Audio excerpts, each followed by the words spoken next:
I'd play it I for have no $100. All right. So next was State of Decay 2 Heartland. I played State of Decay 2, and I was not impressed. And I believe it was actually released that day. You could play it, or at least try it. I don't know.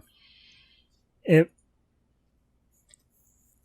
don't even know what Heartland is, other than an expansion to State of Decay 2. I'm assuming story and whatnot, but I don't know. I don't think I'll bother with it. Wasn't interested.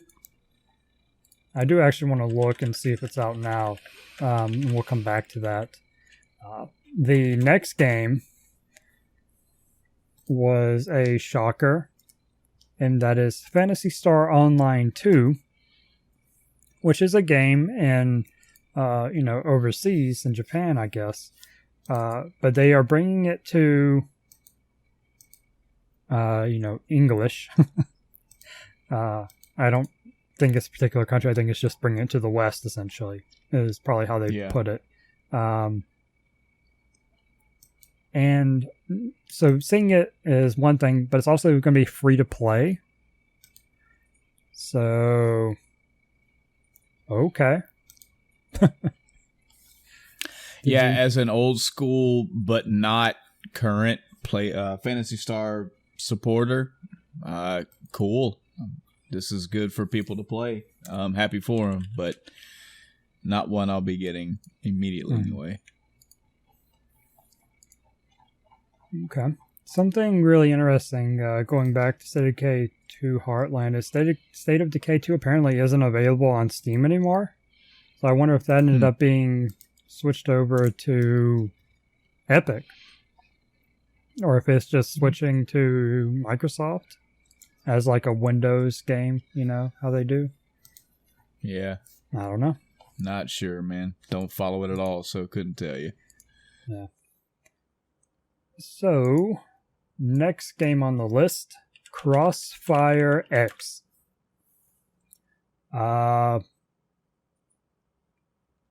So this is a Eastern game, another one that's coming, to the West. And apparently it's huge. It's like a CSGO competitor type thing. Free to play, based on what I'm seeing. Okay. I have no real opinion on it. I won't touch it. If I want to play a game like that, I'll probably just play CSGO. Or if I really want to, change up from that, I'll play Call of Duty. Oh. I'm assuming you don't have any thoughts on that either. The next game, another fairly big one, at least for us, the new Tales of game, Tales of Arise, coming out in 2020.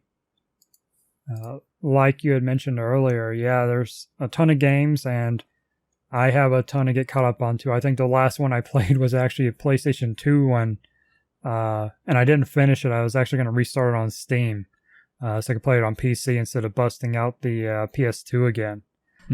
Yeah. But, yeah, Tales of, you can't go wrong there. It's a great franchise.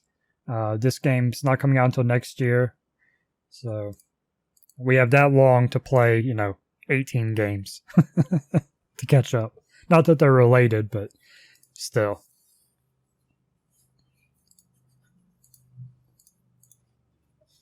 Did you have any other thoughts on Tales of Arise?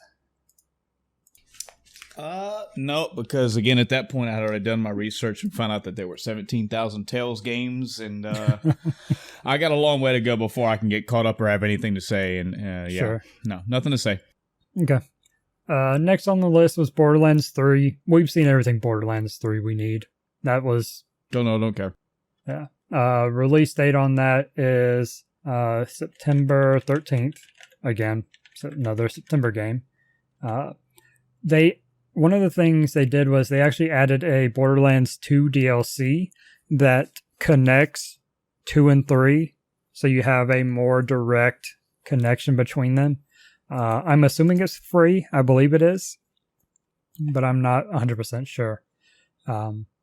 I played Borderlands 1. I didn't finish it, or I might have finished it and then started 2. I don't remember. It was not a very interesting game. Mechanically, it's okay, but the cell shading is meh, and I didn't like all the mechanics to it. Next game was kind of the, is it going to be announced here at the C3, is Elden Ring. This is the next From Software game, but not only that, but this is the one that George R. R. Martin, the Game of Thrones, author, is collaborating on. It's apparently got some a Norse setting to it. What do you think about the trailer they showed? Well, you caught me mid pizza eating. The trailer itself looked very interesting, but I think that I have too much baggage with this to truly appreciate what's going on.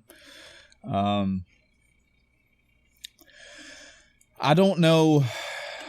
I don't really know what I'm supposed to be expecting with this, because the big headline, the big news around this is, hey, did you hear the Dark Souls guy is getting together with the Game of Thrones guy? So what is the idea here then? Is the idea that George R. R. Martin is going to add his story flair to the already cryptic story flair that Miyazaki games offer?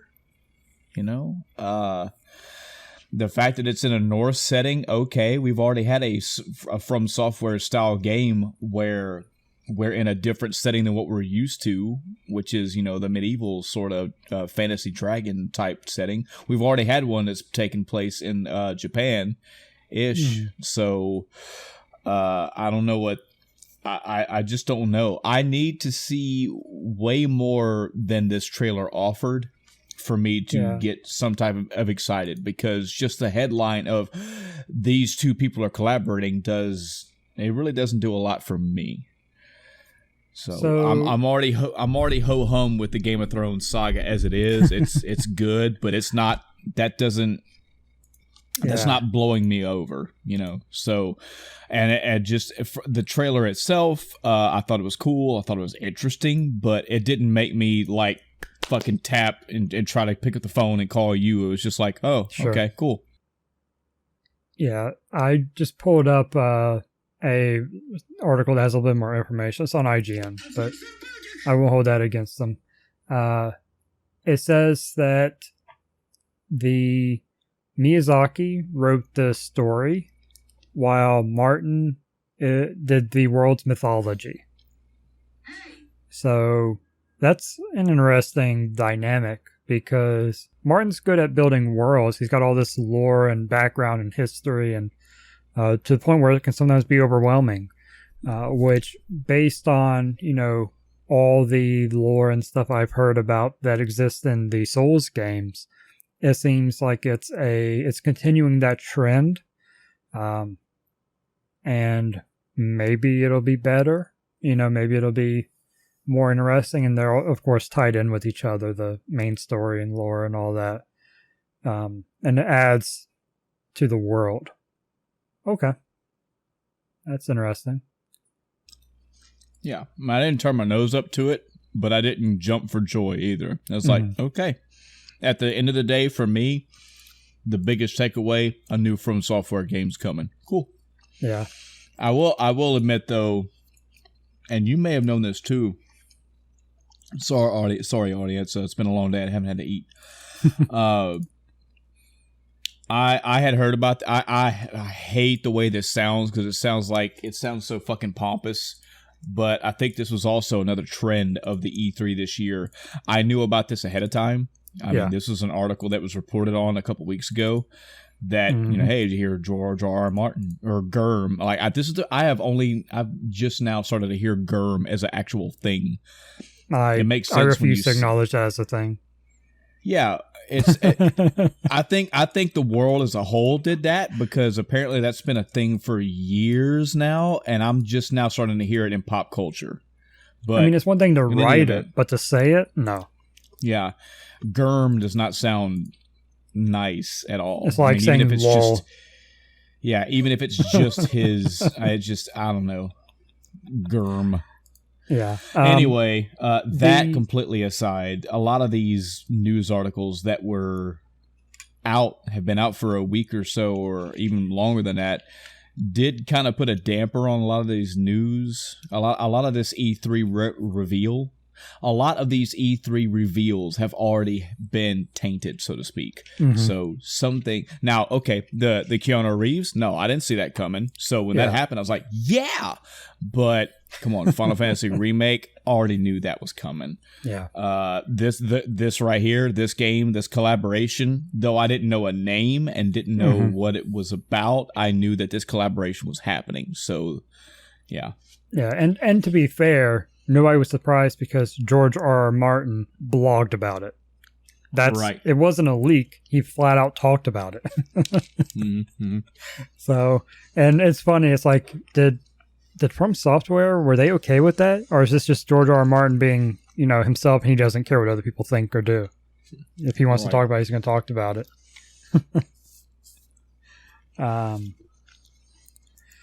So, the last game on the list, the one that I don't know about you, but I was waiting for during this Microsoft conference, Halo Infinite. Wasn't looking forward to it. Was extremely let down. Don't care about it. Wow, really? No, not at all. Jesus. Don't do that to me. Yeah, so there was a Halo Infinite. It capped off the whole entire event, and it was nice to see all that stuff. It was good. Yeah, good. Lots of hope for this. Now, I admit I still don't know what the fuck this is. I'm assuming it's going to be more Halo. We know that, but this is not Halo 6. So that's. I'm really curious where this is going. Like, what is this in the universe of Halo? So, well, more so, I'm interested in your thoughts on it. Story-wise, I don't specifically remember how 5 ended. I would need to go back and refresh my memory. But my impression is that this is 6. I'm actually going to pull it up. But so what we saw... Master Chief is found yet again floating in space. I would like to see a list including books and stuff of how many times is Master Chief found floating in space or something like that. Because it's a lot. This isn't the first or second time or even probably third or fourth that this has happened. This is a routine thing. He just jettisons himself out to space to accomplish some suicidal mission, and then he's found or eventually floats his way somewhere. It's Master Chief. He's got lots of frequent space miles. That's what it is. Yeah. But we saw him get rescued, and it was a really interesting scene they did to open it. And this looked like the opening cutscene of the game. That's what it looked like with how they did it. And I'm all about this. You start off, and the trailer, it was like, okay, is this Halo? Because it starts off with a very non-Halo thing. It's like a guy in a spaceship, a generic guy. I'm like, okay, what is this? Is this a new IP? Is this something else? And there's a very little touching moment. This guy's out in space. He seems to be stranded or something like that. Or based, I don't know. It's odd. But then he wipes off his front window and sees which is iced over, and sees Master Chief floating there. So he brings him in, and let me make a comparison real quick, Chris. Yeah. This is something I thought about as this happened. This Halo Infinite trailer did the "what's that in space? Oh, awesome!" way better than Endgame. Because in Endgame, spoilers for the first 4 minutes of Endgame, whenever Tony's like squinting his eyes and he peeks through his fingers and looks and he sees it's Captain Marvel, I was like, of course it's Captain Marvel. I wasn't like, yes, yeah, woo! I was like, yep, of course it's her. For not only the fact that I knew that's who it was going to be, but I was just ho-hum that it was her anyway.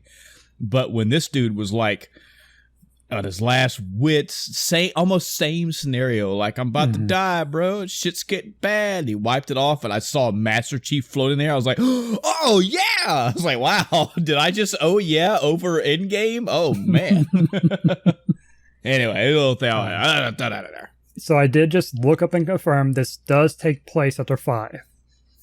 This is the 6th entry of the Halo series and the 3rd chapter of the Reclaimers saga. Yeah. So he's floating in space, find him, and the guy jump starts his suit, which seems to be damaged a little bit, but is not so much that it can't keep Chief alive, and gets him booted up. And Chief is kind of in a bad way, actually, the way they talk, and probably should be resting, fixing his suit, etc. So I'm curious how that'll play out gameplay wise. But then there's something, an alarm. I don't think we even saw what triggered the alarm. I don't think we saw any Covenant ships. I don't think we saw anything.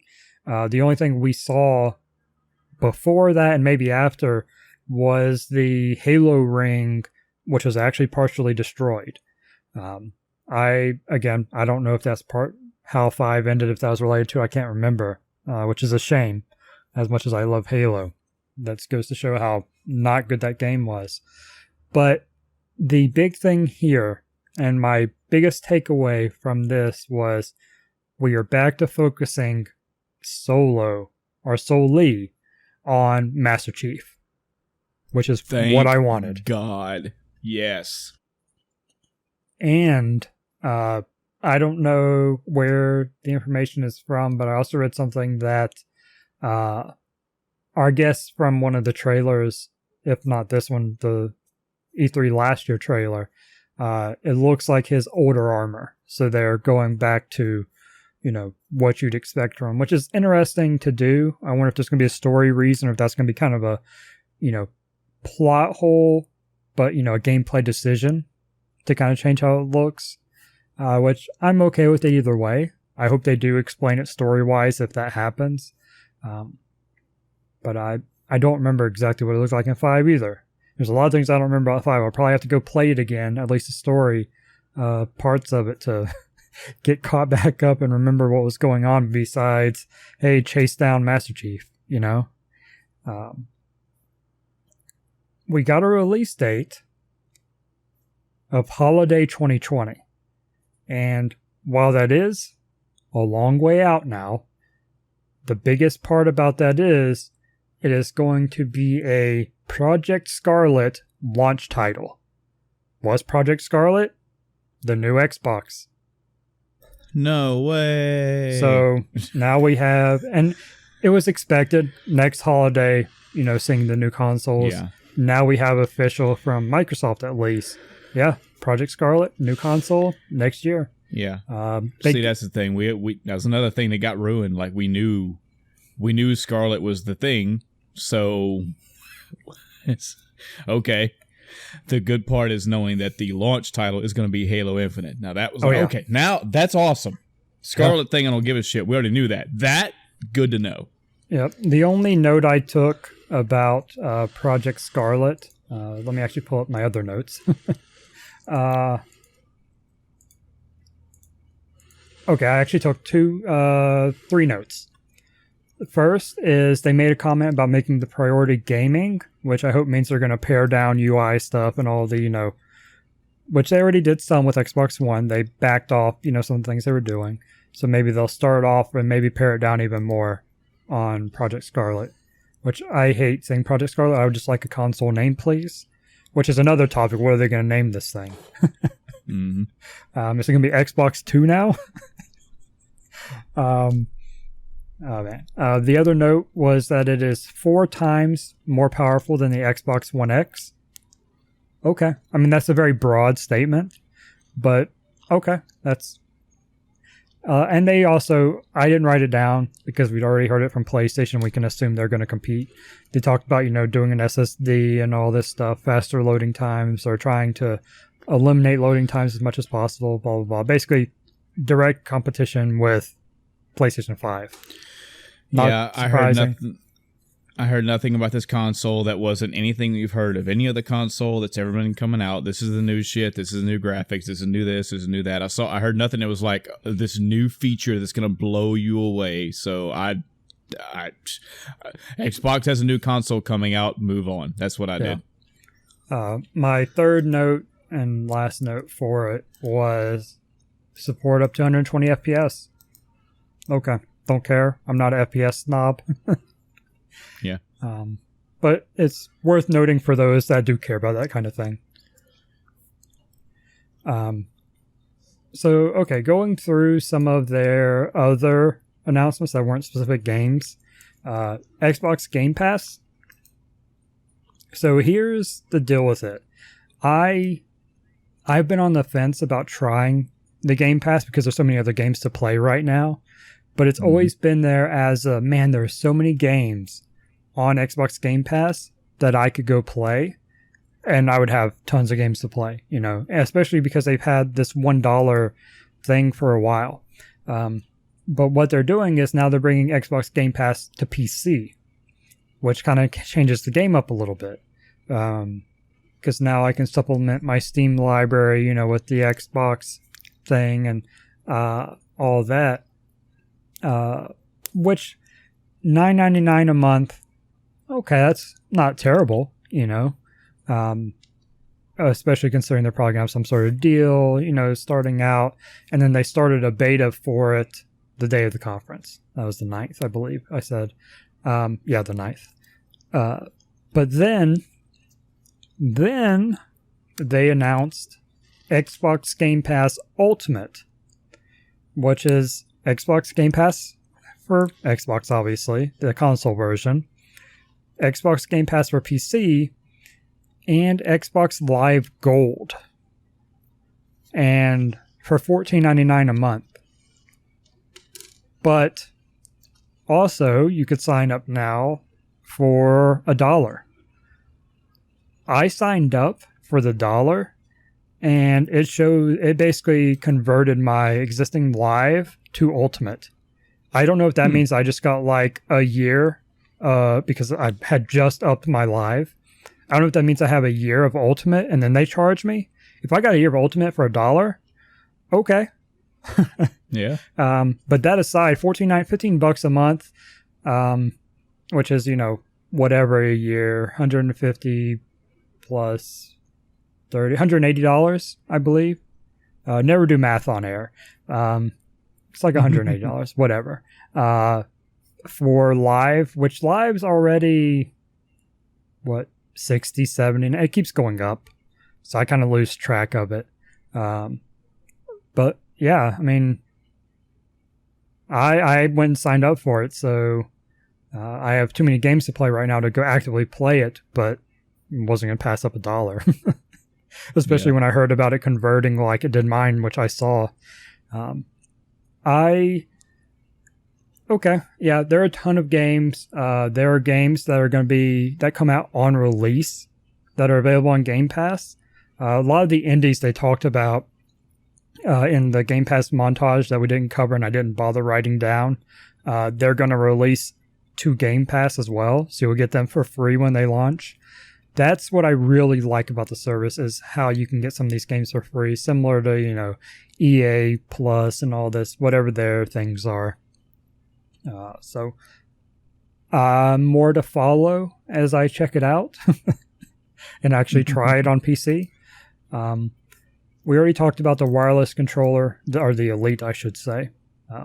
It's got, I thought it was just called the Elite controller or whatever, but it's actually the Xbox Elite Wireless Controller 2. A very long name for a controller. That one releases November 4th. I don't know if we talked about that earlier.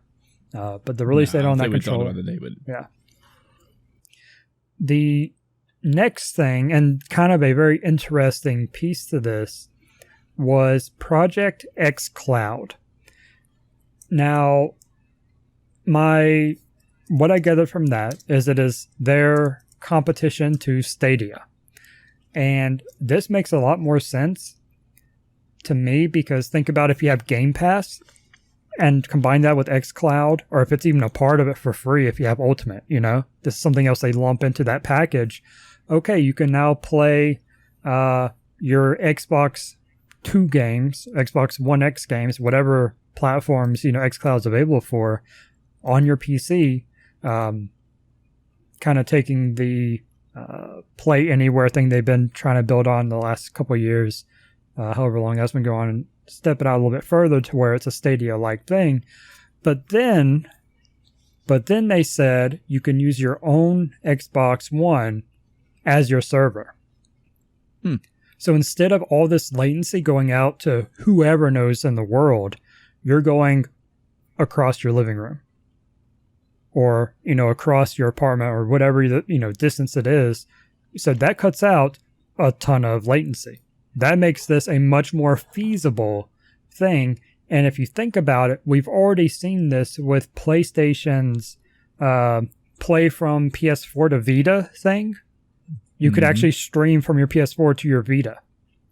So it's not new. This is something that has been proven to work. And I've heard no complaints about it. I've actually seen a lot of people. This is why I own a Vita, because I want to play games, in my bedroom, or, I can't use my TV right now, but I have the console on, so I'm going to play on the Vita. That seems to work great. So now xCloud is combining Stadia with the PlayStation Remote Play. I think it's called Remote Play. Okay, sure. Now, and this is the other part of this is now we've got competition. Now Stadia has something to go against. xCloud has something to go against. And I'm assuming PlayStation is going to get in the picture as well. They all have things, they're all competing for this. So we'll see a lot more effort than perhaps went into this in the past by people that have come and tried it and have failed. Now we've got the big names. The big guns are out, and they're going to put that money, time, and effort behind making this feasible. Okay. Let's see what you guys can do. You have any thought on xCloud? Nope, didn't take any notes on it. All right. Yeah, it's just going to be a recurring trend for me. Yeah, I'm being cautiously optimistic about all the streaming stuff. I don't expect it to be great, but again, I am very curious from a technical perspective as an IT guy how they pull it off and how well they do. Yeah. So I'm following it pretty closely anytime anything like this pops up. Unless you have anything else that does it for the Xbox conference. Yeah, no, that's it. Don't really have time for much more anyway. We're already hitting a 3-hour mark and we still got 6 more to go. Well, we said it'd be a long one, so yeah, it's true. Buckle in. Yeah, but it's fine because anyway, for me, I took 3 notes for Bethesda, so yeah. All right. So kicking off Bethesda, this was a interesting conference because everybody was thinking, all right, Fallout 76 disaster, how are they going to handle it? We got some self-deprecation. We did not get a straight-up apology, but Todd Howard did acknowledge they made mistakes and that the fan base was right for, shitting all over them. But meh. Which would have been, if they stopped there, would have been fine. Okay. You realize you messed up? Sure. And then they announced that they're doing a Fallout 76 DLC. Now, there's a couple of different problems with this. First, there are still problems with the base game, which I haven't played. I'm just, chiming or repeating the community as a whole, what I've heard. There's still a lot of issues with the base game they need to fix. And until they do that, they really shouldn't be releasing a DLC. I mean, look at a game like Anthem. They had a bad launch. They've backed up their roadmap, and there's a whole mess around that too, apparently. But they backed up their roadmap and said, okay, we're going to focus on fixing things. They're not talking about releasing DLC. They're not talking about doing this. They're like, here's a free update. Here's bug fixes. Here's this and that. We want to get the game where it needs to be. Fallout 76 is an example of how not to release a MMO type game, or any game in general, really, and have it go bad and follow up on it. This is got to be one of the worst, besides flat out abandoning the game, approaches to take. Yeah. So that was the first problem. Just flat out that they're releasing a DLC when they shouldn't be. The second problem of that is one of the things that's part of the DLC is they're adding NPCs, which is something they said they weren't going to do in this game. Yeah. Hey, man, they got to do some kind of appeasement. Yeah. Which, to be fair, good on them. That's what people want. So at least you're doing one thing that people want. Let's add one to that chart. Not that it catches up with the other side of the chart, but okay, sure. Fair enough. The other big part is they're adding a 52-player Battle Royale game mode. Why, oh why would you add something that nobody wants in a game where everybody just wants you to fix what's already there? Mm-hmm. I can understand releasing the DLC with NPCs to kind of add that bulk content to help appease players. But nobody cares about a Fallout BR in Fallout 76 specifically. Maybe there's some interest out there for Fallout BR just overall as an interesting concept, but not as part of Fallout 76. This is not what I think any player wants from this. Yeah. They are making from June 10th, which is the conference, to the 17th, which is like Tuesday, I think. You can try the game and the VR mode. I'm not going to touch VR mode. I might load it up. I think I need to reinstall it. I think I uninstalled it when I redid my hard drive and haven't gone back to it. I might reinstall it. Actually, I could load it up on Xbox. It's still installed there. But I might load it up just to check out the NPC, additions, if that's in this trial. But I have no interest in the VR mode at all. All right. Next game on the list. Let's see. They showed Ghostwire Tokyo. And yeah, this game looked actually pretty cool. Yeah, this was from Tango Gameworks is the studio, which I don't think I had heard the name of before. I don't know what else they do. Yeah, me neither. But what'd you think about this one? Well, for one, the host was charming as hell, which was a tonal shift for what the game was. The game was a horror style game. I like the premise of it, definitely. Apparently people in Tokyo are just disappearing, and I'm guessing that you're going to be solving the mystery of why they're missing. I'm not sure, but it looked cool, and that was about the most note I could take for that game. Yeah, I'm curious. They have my attention, and I hope to see more soon. I don't think they announced any sort of release even window. That's kind of a theme. Excuse me. Stumbling on my words. I don't think they've shown any sort of release stuff, but that was, like I was saying, a theme over Bethesda stuff and a lot of the others actually. yeah. Wow, I typoed that. The next game was a Elder Scrolls Online expansion, Dragonhold.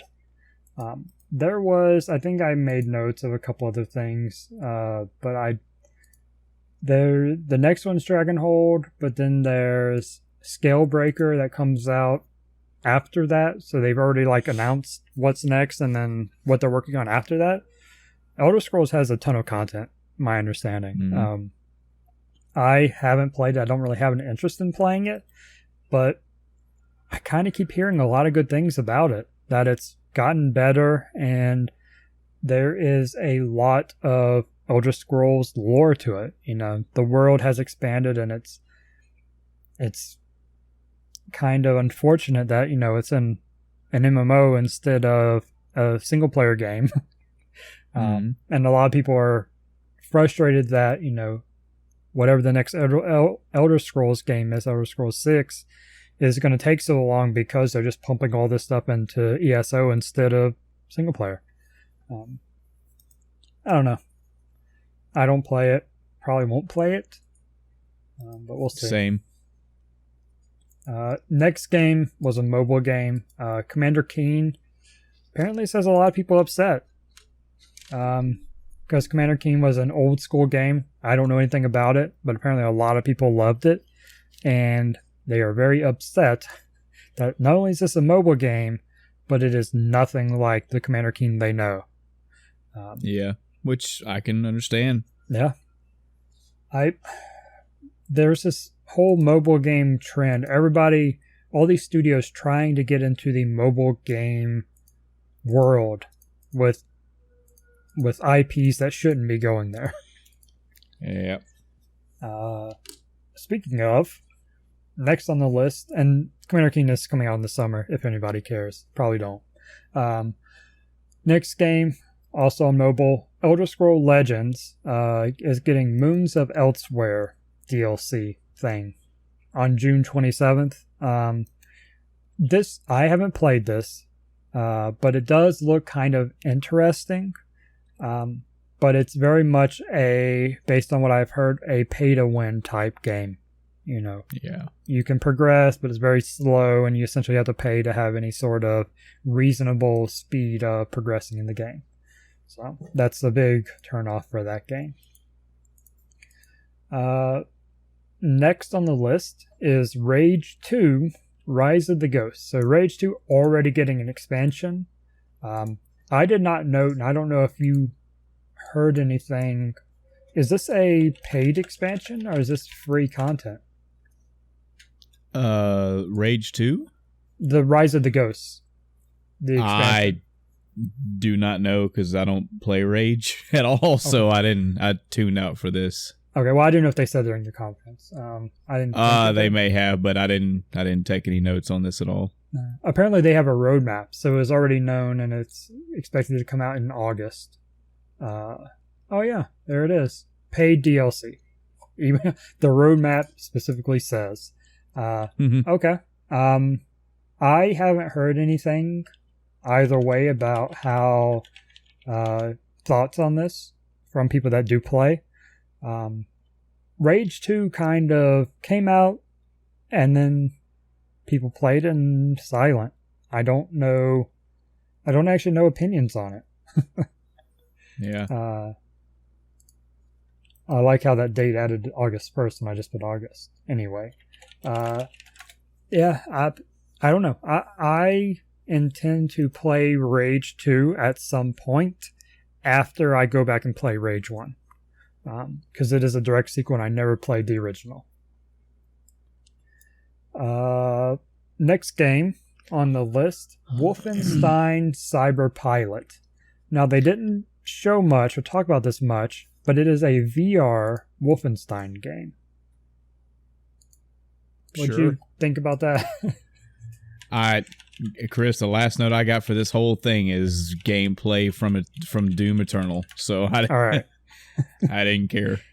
All right. Well, we'll jump through these. Yeah, I apparently comes out next month. The same day as Wolfenstein Youngblood, which is the next game on the list. So Yeah. I don't know if it's based on Youngblood or based on the last one, or if it's completely separate. But right now they have the same release date. And it's only $20, so that's cool. If you're into that, I'm sure. Yeah. So then, like I said, the next game though is Wolfenstein Youngblood, the next game in the Wolfenstein franchise. Yeah. Looks interesting. I haven't played a Wolfenstein game. I should. So They're on my list to go back and play. Yeah. I've played the first two. Very good, exceedingly good, especially with the direction that they've taken Wolfenstein, period. All into it. Very good. However, the old grumpy man in me comes out every time I see this Wolfenstein Youngblood, because for some fucking reason they decided to make it where it's I'm sure they'll incorporate him somehow, but now it's about his two daughters instead of him. And I know that sounds like, oh, you just don't like change. There are a lot of times where I don't know why we've decided to do this. You know, Wolfenstein 1 followed BJ, Wolfenstein 2 a little bit further. He's already got a woman. The woman gets pregnant, so obviously she's going to have kids. Fast forward, what, 20, 25 fucking years? Now we're playing as the kids, and they got daddy locked up. Yeah, I'm an asshole. I don't like change, I'm going to tell you. Was there any co-op in the other ones? Like main story co-op? I don't believe so, because it was usually just BJ. But of course, I didn't play it with anybody. So even if it was, I wouldn't have known. Yeah, that was my big note for this one, was that you can play co-op campaign, which could be a reason they decided to go with the daughters instead of pairing BJ up with someone. But yeah, okay. And I mean, if this is it, okay, if this was an offshoot, if this is like if Wolfenstein 3, the whatever was coming out, and then this was like just an offshoot, like a side game, like a Halo Wars offshoot, I wouldn't care. But it's almost like this is like the next game in the series of the story, and I don't care for it. I can understand that. Yeah. Like I said, I haven't played it. I've heard they're amazing games, so they're on my list to go back and play with a backlog. Yep. So the next game we saw was from Arcane Studios, and that is Deathloop. This was odd. Not quite sure what to think about that. But it's basically like a Groundhog Day type story where these two assassins are trying to kill each other. I don't know how this gameplay loop works as a whole. When does it end? What are we going to? What's the objective in this? Why? I think we need a lot more details. And I don't know that we got any sort of release information. I think this was just, hey, we're working on this. Very first look, so guessing no earlier than 2020. Yeah. All right. The next and final game for Bethesda is Doom Eternal. They showed some more stuff. Woo. Yes. I don't know if a release date was announced before this, but now, as of this, I actually have a firm release date. It is coming out this year, November 22nd. Thank God. And yeah, we got to see extensive gameplay. It's almost like they went through, if not half, an entire level. Probably not. There's got to be way more to it, but man, you got to see. They just put the controller in somebody's hand some fucking where, and gameplay ensued for a good 5 minutes. And it was multiple enemies getting taken down, getting killed, multiple scenarios in multiple rooms, and it was just, I got to see that, that they're doing it. it's going to be good. The music matched, the action matched, everything matched what I was hoping this sequel would be. Some new features, some new weapons, some new stuff to look forward to. And yeah, this is good. This is real good. This is like my last gung-ho hope for a game this year. And it was good to get to see the gameplay. It was definitely good to get to see the gameplay on screen. You know, I watched it. I didn't have any issues with it. I do not like that a big fan, I say fan, a big viewer takeaway from that demo was that the person doing the demo wasn't very good at the game. Really? Well, sure, they missed a lot. They absolutely did. I saw that. But that wasn't my takeaway. I wasn't like, man, out of all the things they've showed in this gameplay, that person's really bad. That's what I'm going to take away from it and talk about. Really? Yeah. So, I'm confused. Was that somebody's takeaway?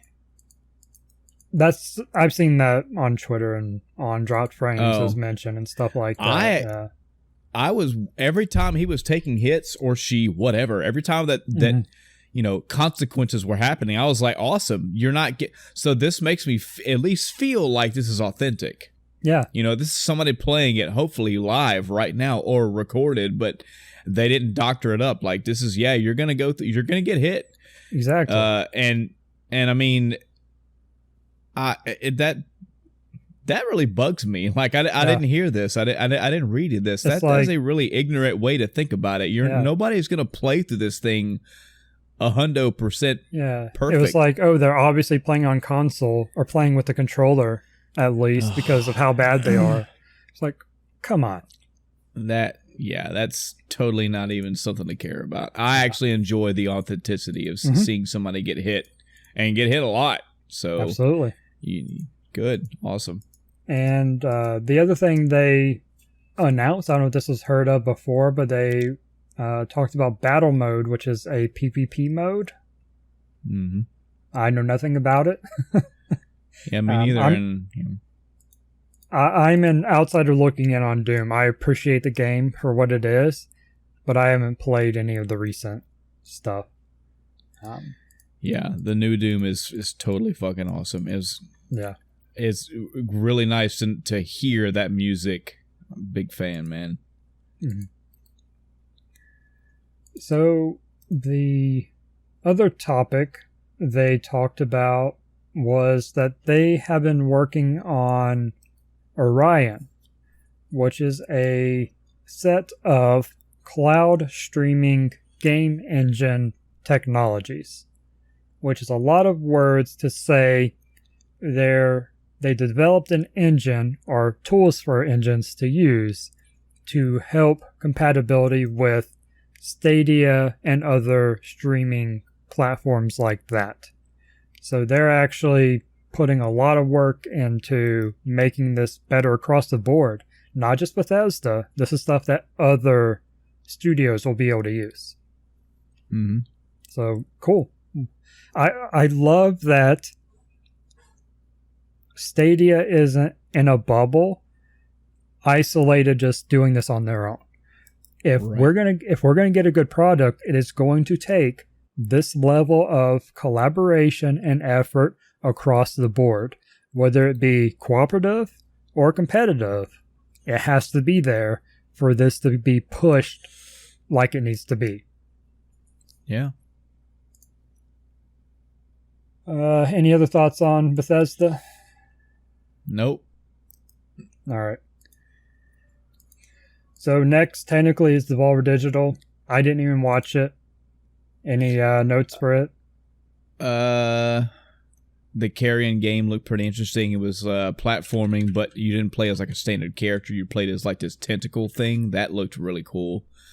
And apparently the Messenger is getting some DLC/sequel with Ninja Vacation. And I put, do I want to torture myself again? We'll see. So that was it. Okay. I haven't even looked up the game list, so I feel bad because I was like, I'm going to go back and watch it, and then I never did. And I don't really regret it. Devolver, I can appreciate them being different and trying something else and stuff, but I'm just overall, the games don't necessarily justify that. I haven't seen anything really outstanding during any of their previous conferences. So it is what it is. Next up, PC Gaming Show. Once again hosted. One note. Once again hosted by the amazing Day 9. Frankie was the co-host again, and they're a good pair. They both do a very good job of hosting, and I'm a big fan of their press conference. Period. I like their tone. I like their attitude. I like the way they present it. It was just unfortunate that I didn't care about damn near any game in this entire thing. Yeah, I'll probably be going through these quicker because, there weren't a whole lot that were very interesting, though we do have a lot of 2019 release dates in here. So that's the thing. First game, Evil Genius 2 World of Domination. I don't know what Evil Genius 1 is, but apparently it's coming out in 2020. One of the big PC Gaming Show games is Vampire the Masquerade Bloodlines 2. I never played the other ones, but there is a huge cult following. I don't even know if I'd say cult following at this point. A huge following for the game.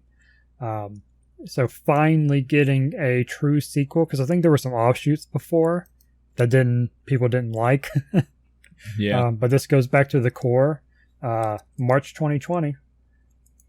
Yeah, Adam sends his regards with this one. He's looking forward to it, or at least he's interested in seeing how they handle it. So I figured he would be, and I think he actually talked about it before.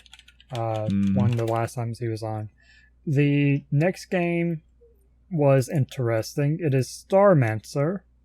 It's published by Chucklefish, which I know I've seen them publish games, but Ominux is the developer, which I'm not familiar with.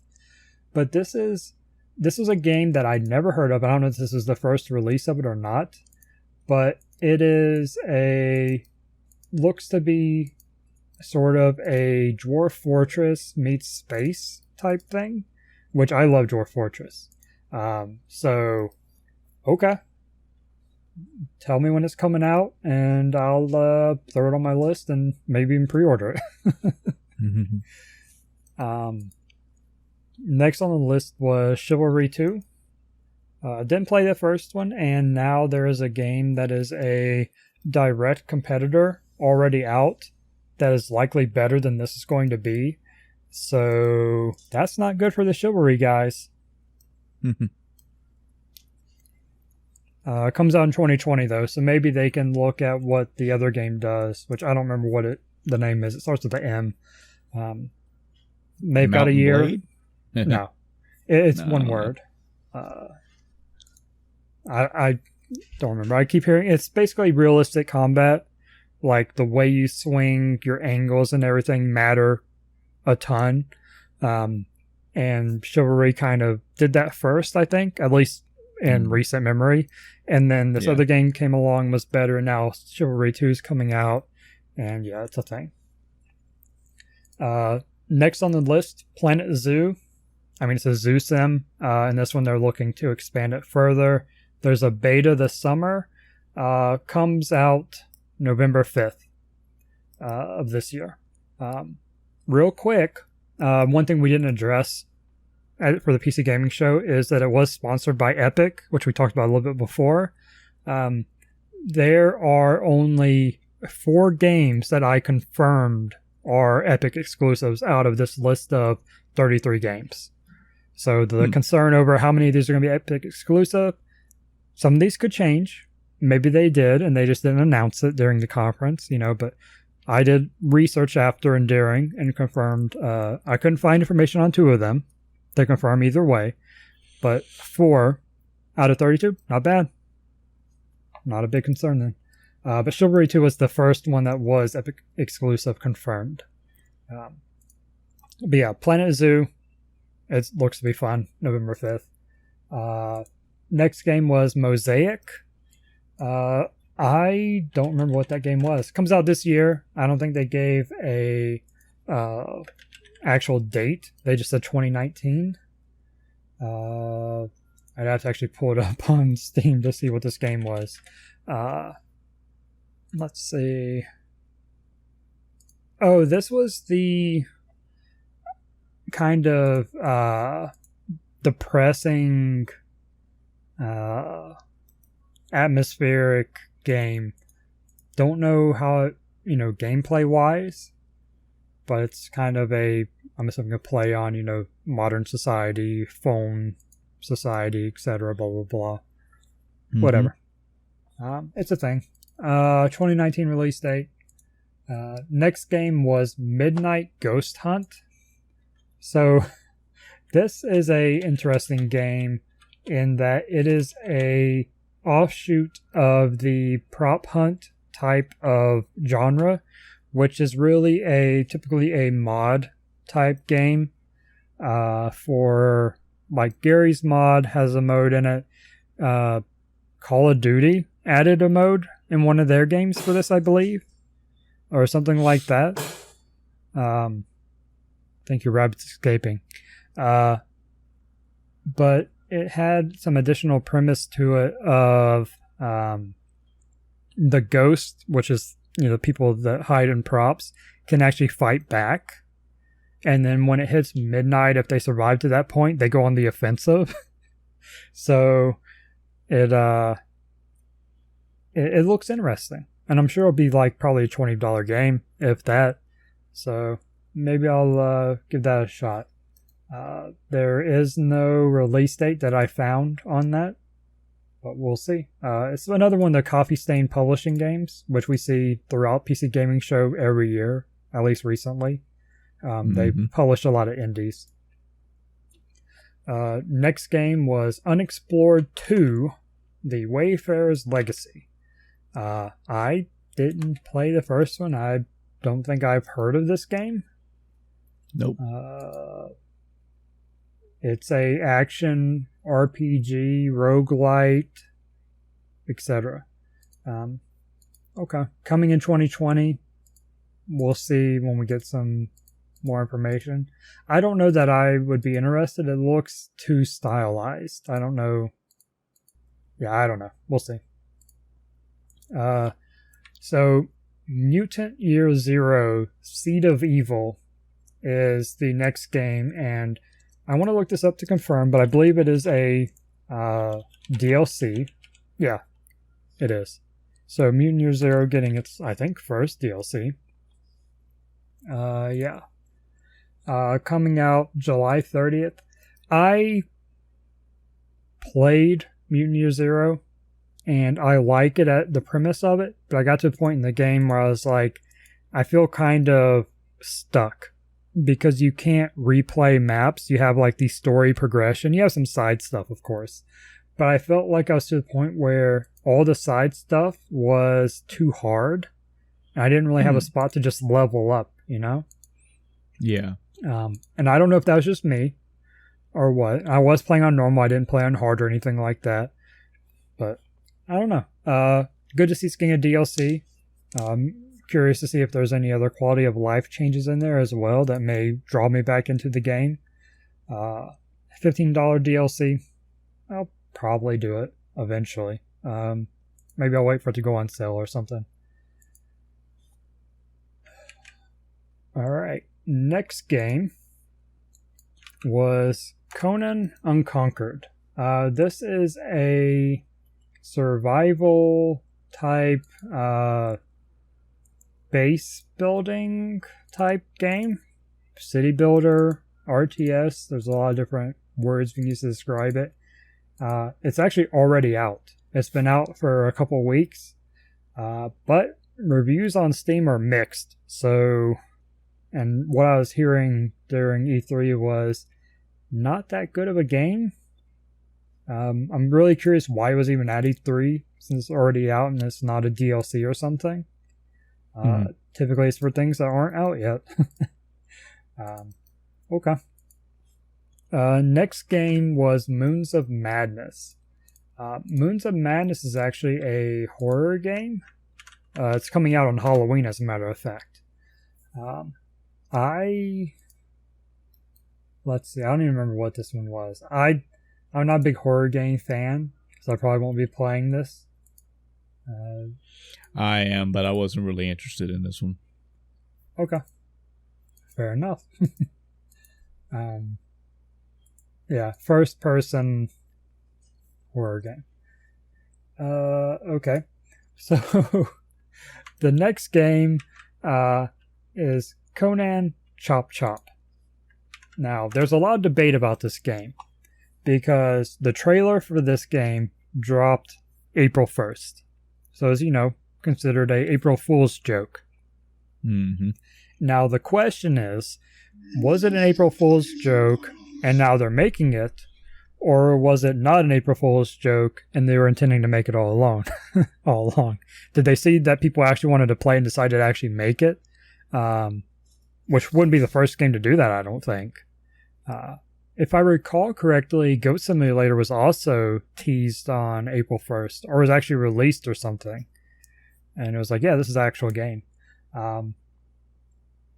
Yeah, but it comes out in September. It is a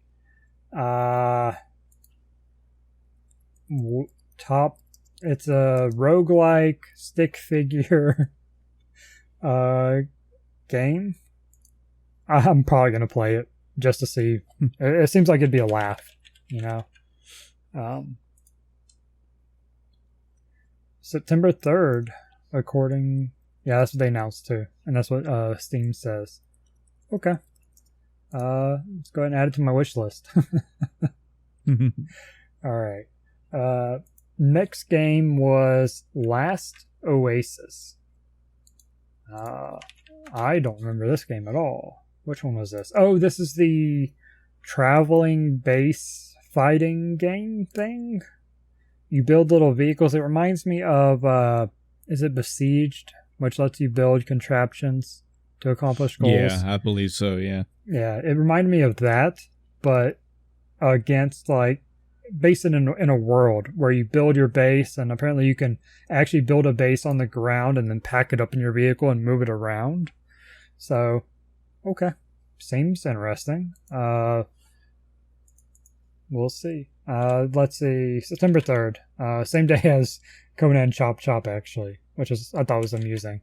Because they were back to back on the trailers as well. And I think it's intending to go into early access at some point too. They have a note on the Steam page for that. Next game looks very interesting, and that is Age of Wonders Planetfall. Now, this is published by Paradox, who, if I'm not mistaken, also do... are they behind No, they do City Skylines and Stellaris, so they're in the, you know, top-down strategy-based games like that. Historical strategy games, if you will, is the way they are worded on Wiki. This looked like it contained aspects of that, like Stellaris Civilization, but then when you go down into a fight, it looked like XCOM type combat. Turn-based, tile-based combat, which looks amazing. And I did watch a little bit of an interview that those guys did. Game comes out August 6th. I'm probably going to be playing it. It looked really good. Especially, I play Civ games. They actually put it already on my wish list, so I know when it comes out. Yeah. The next game was Zombie Army 4 Dead War. I don't know anything about this franchise. I didn't know it was a franchise. It's by the people that made Sniper Elite. Apparently, okay, so the Zombie Army trilogy is standalone Sniper Elite campaigns where they replace zombie or Nazis with zombie Nazis. So basically the same thing. Just you're fighting zombies. Okay, sure. Probably won't be playing it. didn't really jump out at me as anything special. I haven't played any of the Sniper Elites, though I have one of the latest ones on my Steam library now. Seems interesting. I like the Sniper Elite mechanics to it, being able to see your bullet go through the enemy and stuff like that. Okay. So next game was Remnant from the Ashes. My takeaway from this was it is a Souls type game with guns. If that makes sense. Sure, yeah. I don't know if that's what's actually going to be, but that's kind of the takeaway from what I saw and what I heard people talking about. Release date is August 20th. You can pre-order for August 16th. I probably won't be playing it, but I'll be watching someone play through it to see what it actually is. Because it's at least got me curious as to how it works mechanically. So, we'll see. Next game was Griftlands. This is a interesting game because first of all, it is a card-based game. Your abilities and things you can do are based on cards. Similar. I think the one closest is like Slay the Spire, where you have a set of cards that are your options available to you, and it's a roguelike. And you can like negotiate or fight, and it has a lot of choices to it on you can approach situations in different ways. Release date July 11th, so less than a month now. I might check it out. Steam doesn't have a price for it, so I don't know how much it's going to be. I imagine it's probably a $20 game, so that's easy enough to at least try. One of the perhaps bigger announcements for at least certain crowds during the PC Gaming Conference was we heard more about Shenmue 3. I don't know how much of the information there was completely new. It looked very much like the other ones. Mm-hmm. I wrote down November 19th, but I'm seeing August 27th. Yeah, I'm saying mixed. I think it's November 19th. I think they pushed it back, is what I'm seeing. Okay, cool. I think I beat 1 and didn't beat 2, or I need to go back and play 1 and 2.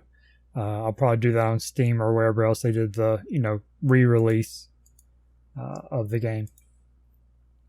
Okay. Next on the list, Songs of Conquest. Are you going to play Shenmue? Or do you have no interest? Did you ever play on Dreamcast? Yeah, I did not. So couldn't tell you. Understandable. So Songs of Conquest, another Coffee Stain publishing game. My first thought was it reminded me of Graveyard Keeper type graphics, that pixelated style. And this is what I've heard. It's an adventure strategy game, similar to like Might and Magic before. Looks interesting. They're doing a closed alpha soon at some point, but it doesn't come out until late 2020.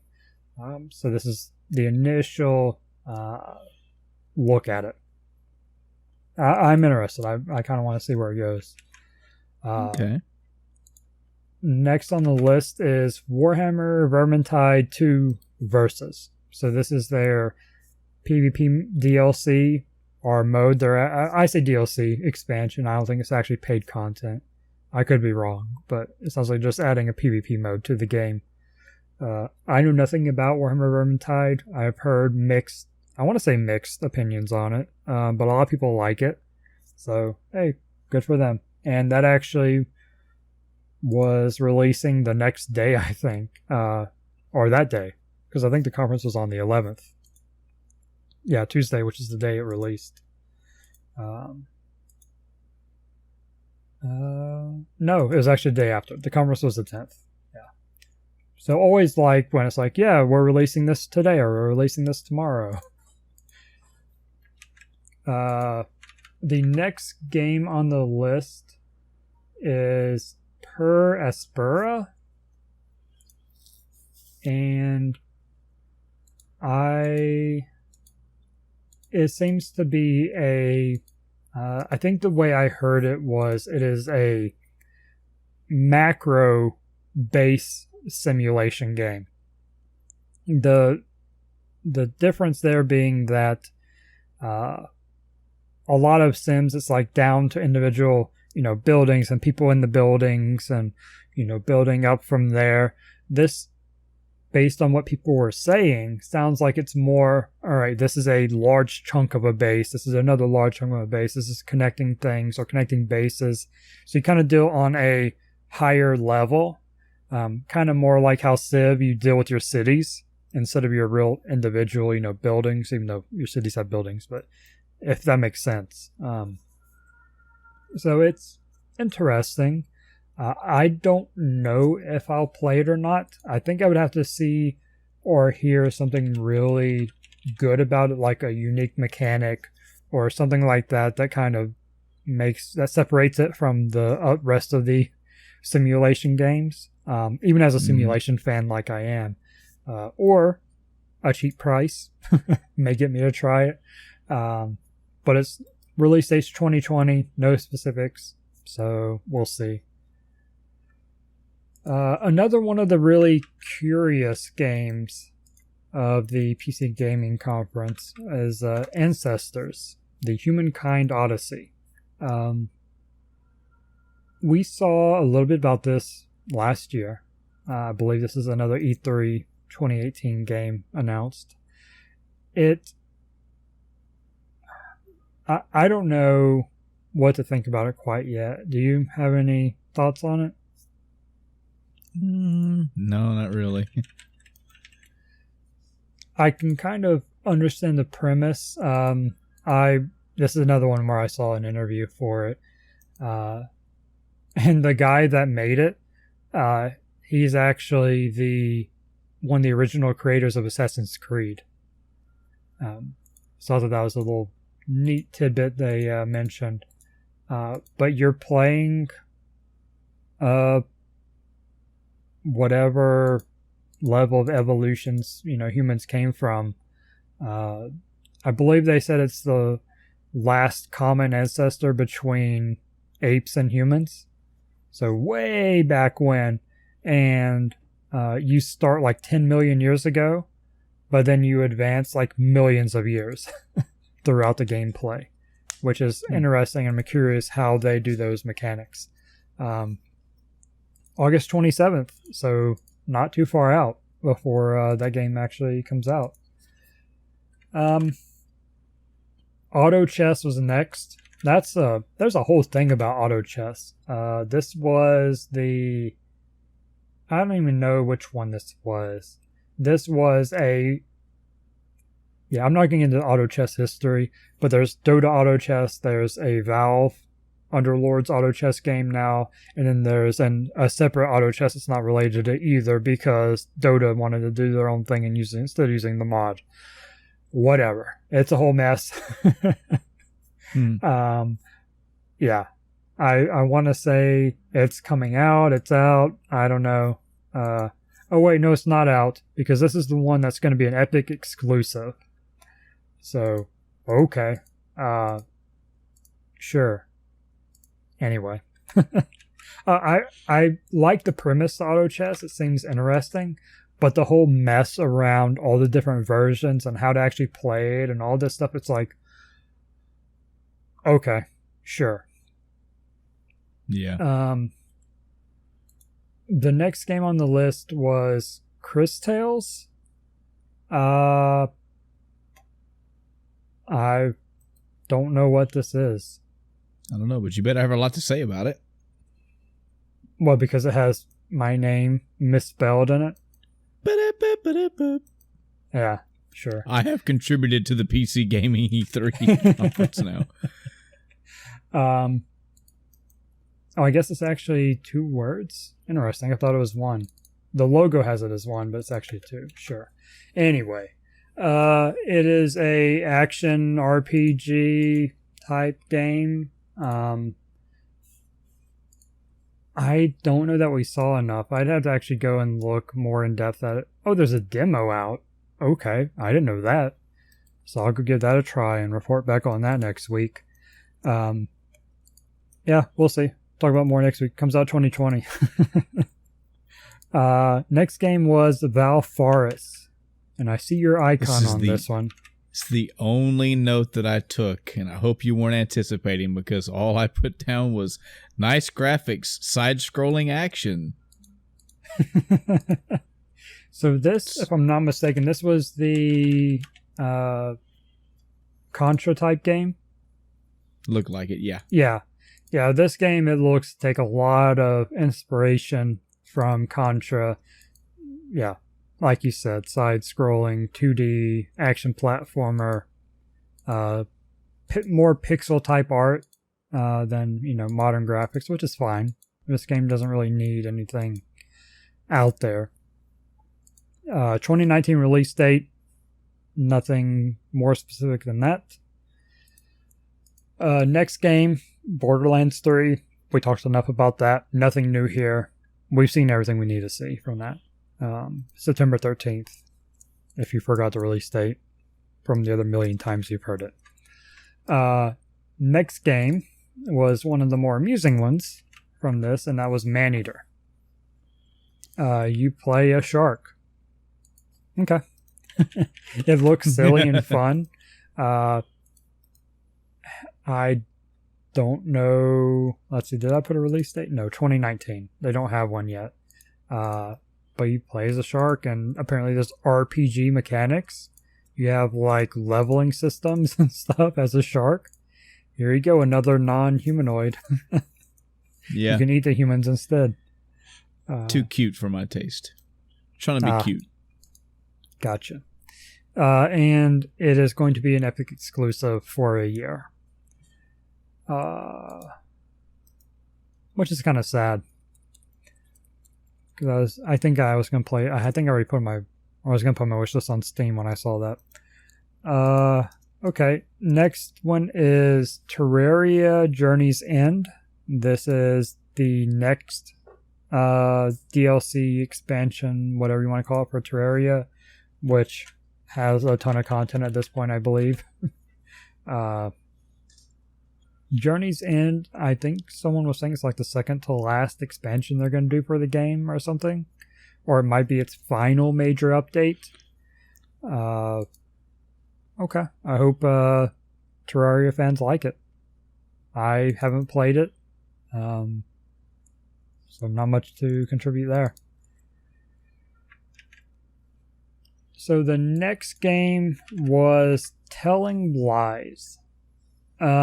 This is a FMV type game where you're working out some sort of puzzle, I guess. It looks huge for what it is. For FMV, they're usually shorter games, but the amount of characters and stuff they showed during the video, the trailer, whatever you want to call it, it looked like a lot of content to it. And let's see, anything? Nope, I think that's it for that game. I didn't really get anything gameplay wise from other than this FMV, and you're trying to decipher these and messages and find hidden stuff. Comes out this year.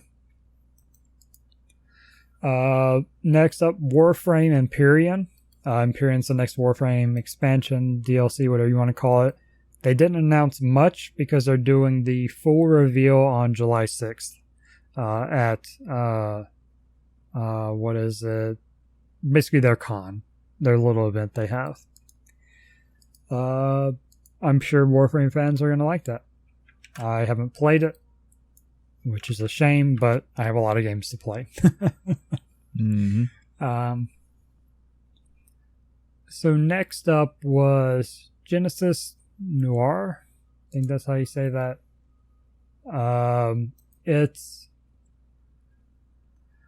I don't know what this game is, and I was made even more confused when I read the Steam description, which says that the game is set before, during, and after the Big Bang. Okay. Okay. No release date whatsoever. I mean, the release date on Steam, on their Steam page, says before, during, and after the Big Bang. So doubling down on that one-liner. Yep. I don't know.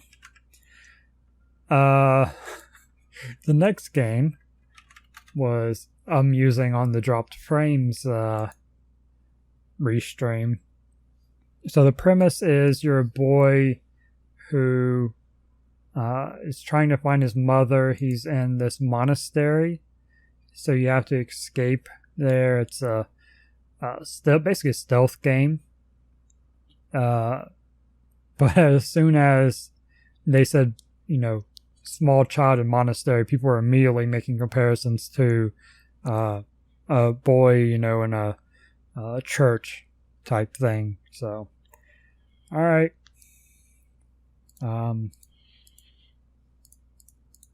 Yeah, looks like a little... I don't know if the game is supposed to be cutesy or not, because it seems to be more of a serious setting. But the art style lends itself to possibly being a cutesy game. I think it'll just, more time will tell. The last game they showed was Baldur's Gate 3. So what had been announced at Stadia, this was the big reveal for a PC gaming show. No release date. Basically, all they did was share, some background on, on how they, got to doing the game and stuff. So, good for them. Look forward to maybe getting caught up on the franchise and playing it when it comes out. I have 2 notes for non-gaming stuff. Because, of course, the PC gaming show is sponsored by people other than Epic, Samsung and whatnot. So Samsung showed a 27-inch, 240 hertz G-Sync curved gaming monitor that's coming out next month. The biggest thing, my big takeaway here, and the only reason I really noted it down, was that it was less than $400. Cannot do 4K, which is what someone in the audience asked, which is what the little tidbit was there during that little conversation with Day 9 and the Samsung guy.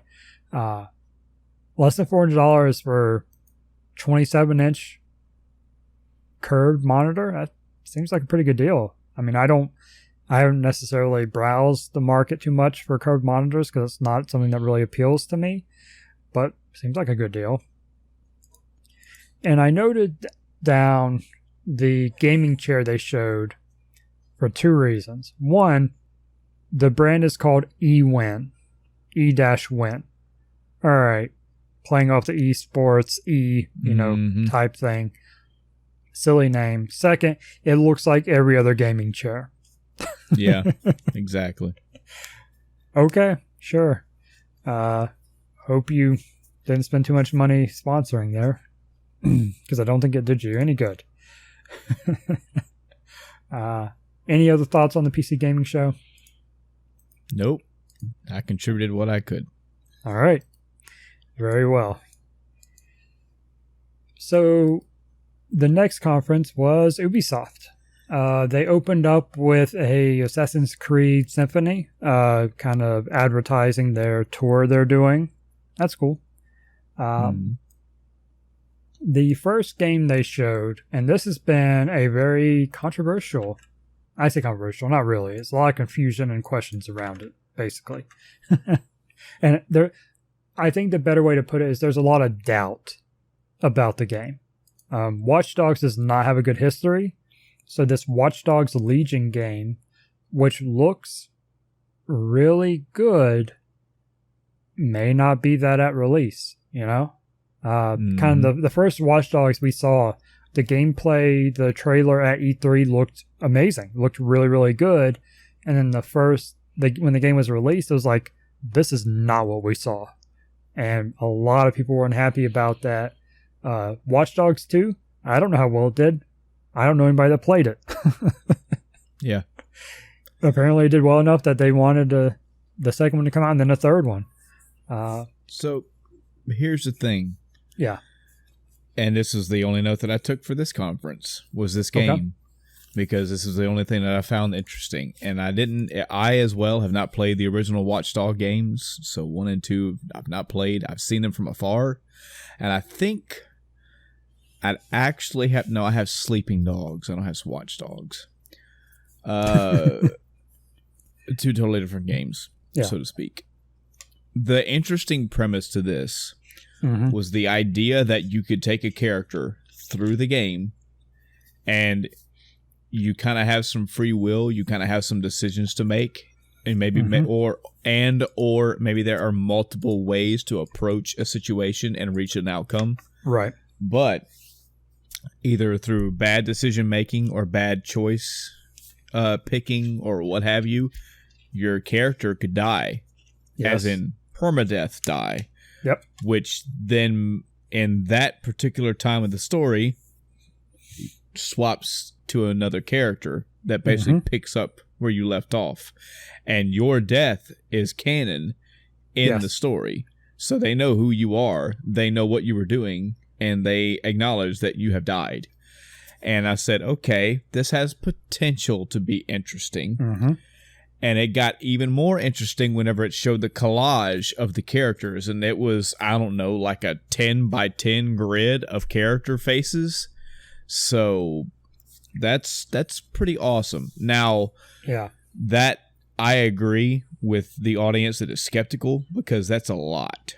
You know, imagine, man, that is a lot.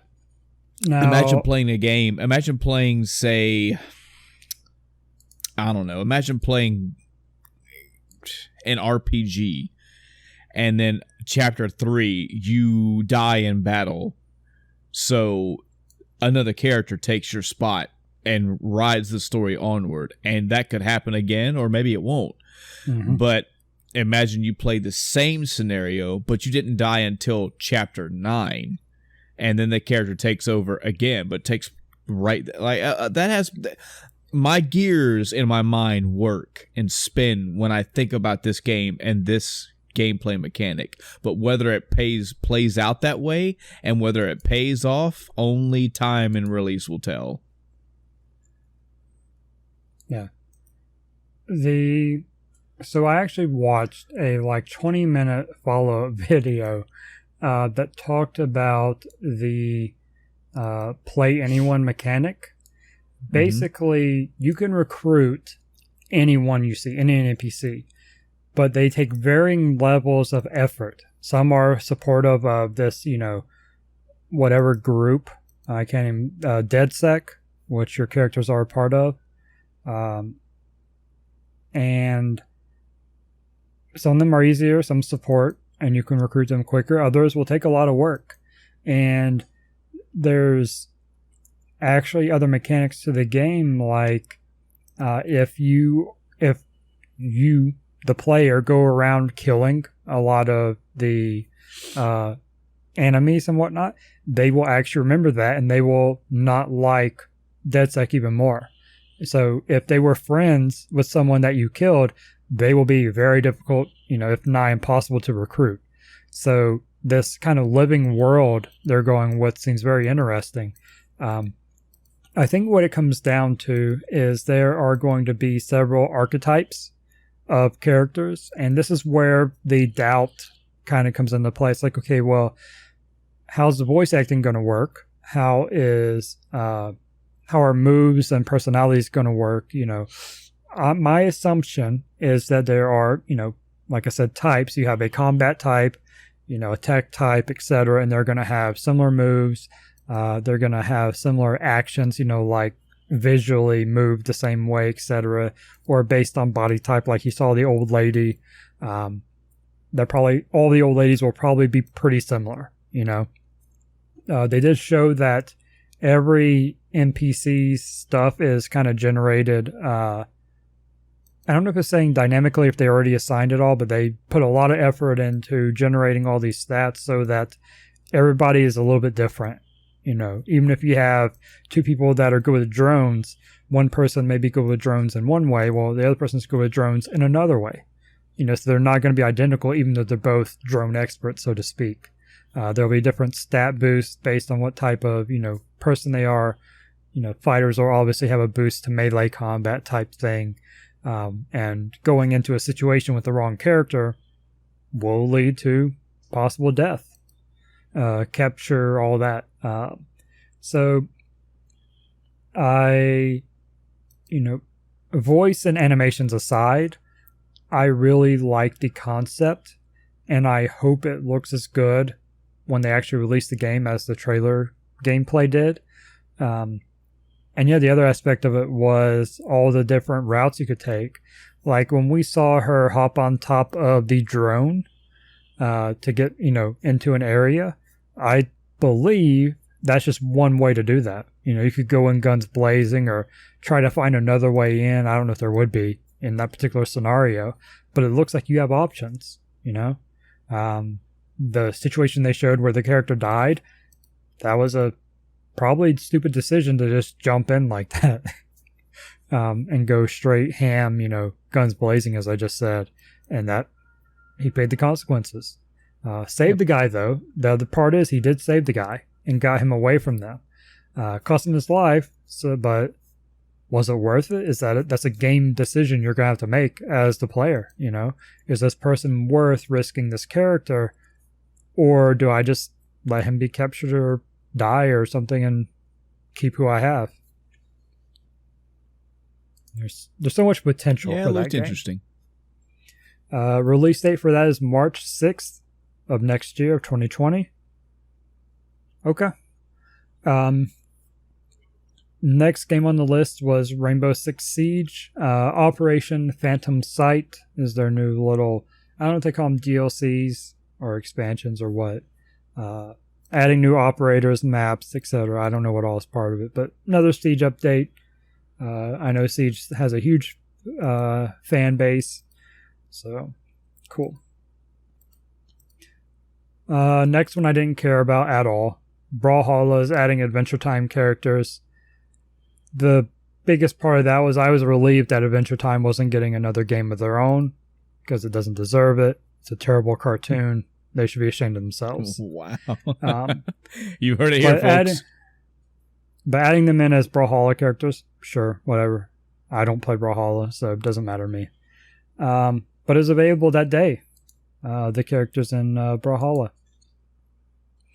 Okay. So the next game is Ghost Recon Breakpoint. While I don't know that I have any interest in the game itself, this was a damn good trailer. Yeah, the trailer itself was good, yes. Mm-hmm. The Punisher, I believe he plays the role of, is in that kind of scenario is perfect for that. Mm-hmm. So Ghost Recon Breakpoint, next Ghost Recon game, obviously. This had already been announced. I don't know how much was announced, how much was leaked ahead of time, or what when they've talked about this. I haven't followed it at all. Comes out October 4th. They are... there's a couple big changes they're making, I guess. The biggest one I noted was that they're going to add AI teammates for you again. I guess they took it out on one of the recent Ghost Recon games. So instead of having your squad, you only had your squad if you were playing multiplayer. But now if you're playing solo, you will get the AI teammates again, which is cool. Give solo players like me some love. I don't have friends, so I need to play by myself.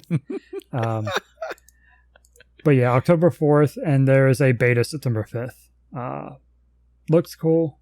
I believe premise is you're going after people that you trained with and fought with before that betrayed the organization, gone off and become terrorists or whatever they're doing.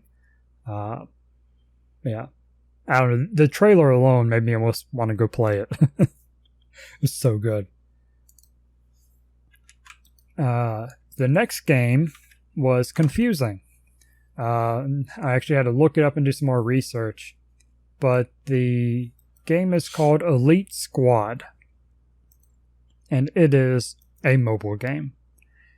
Yeah. 5 versus 5 tactics type game. If it wasn't a mobile game and wasn't going to have mobile mechanics, I'd probably be interested in at least trying it.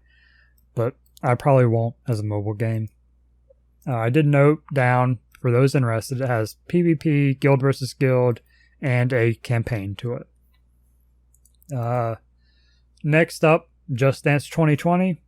It's the next Just Dance game. Yeah, nobody's surprised at all. Comes out in November. There you go. When I saw it, I did think if I'm going to end up buying it for my daughter. Because one of the reasons we didn't record last week was my daughter had a dance recital. So she's getting into dance now, and I'm kind of curious if this might be the time to, buy the new game for her to play.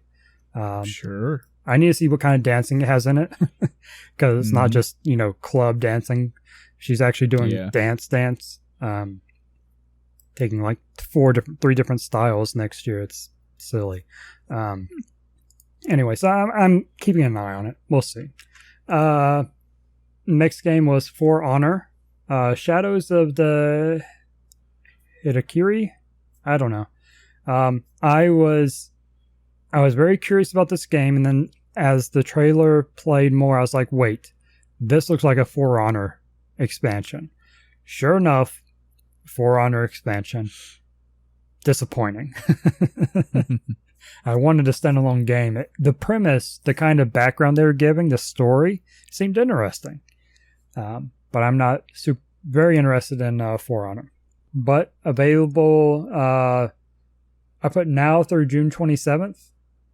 I don't know how they do their things. I don't know if it's a limited time thing and then it's gone forever or what. I have no idea.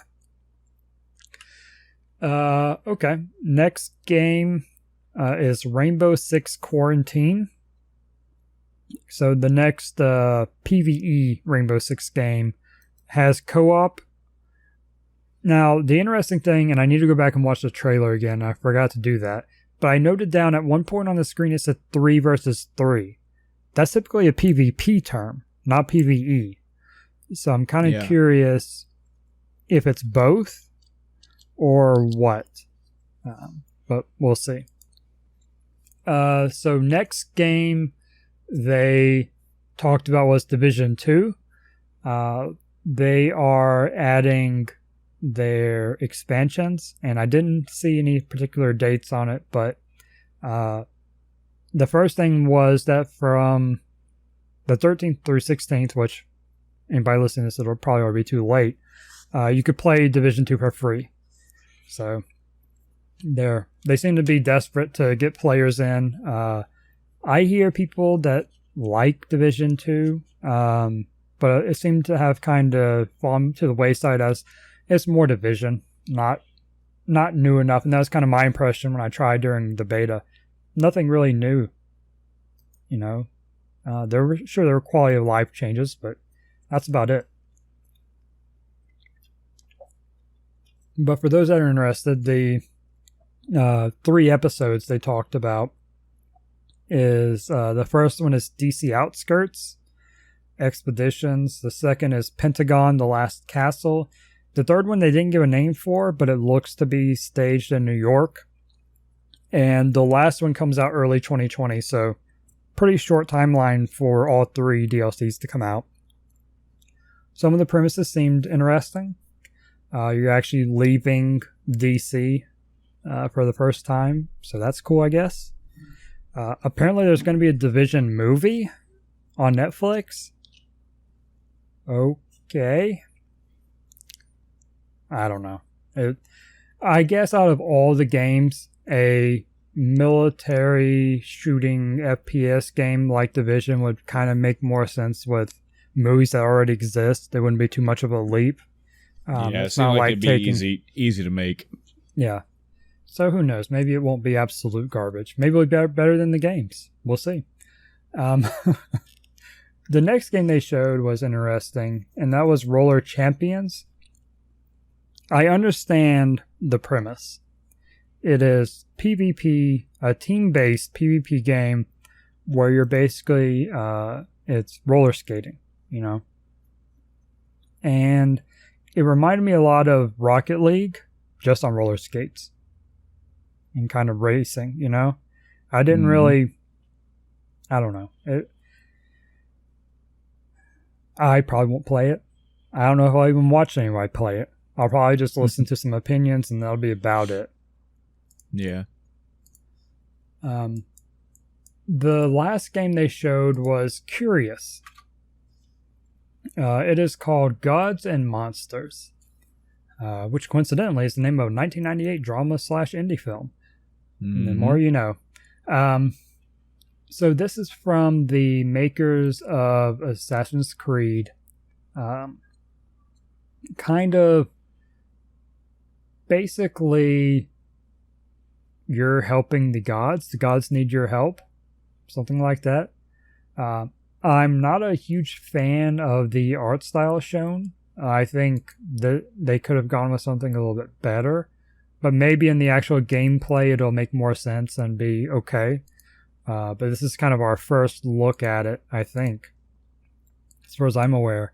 But it comes out February 25th, so not far out, 8 months or so. All right, the big, I don't even know what this Mythic Quest Raven's Banquet was. It seems like a parody game or not. Was that the parody game dev thing? I don't even know. I think it was. It's going to be on Apple TV apparently. I don't have that. Don't care. And the whole thing looked weird.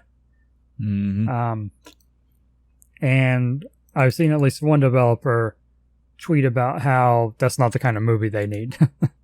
They don't need fake development stuff with all the things that are going around, developers are dealing with now.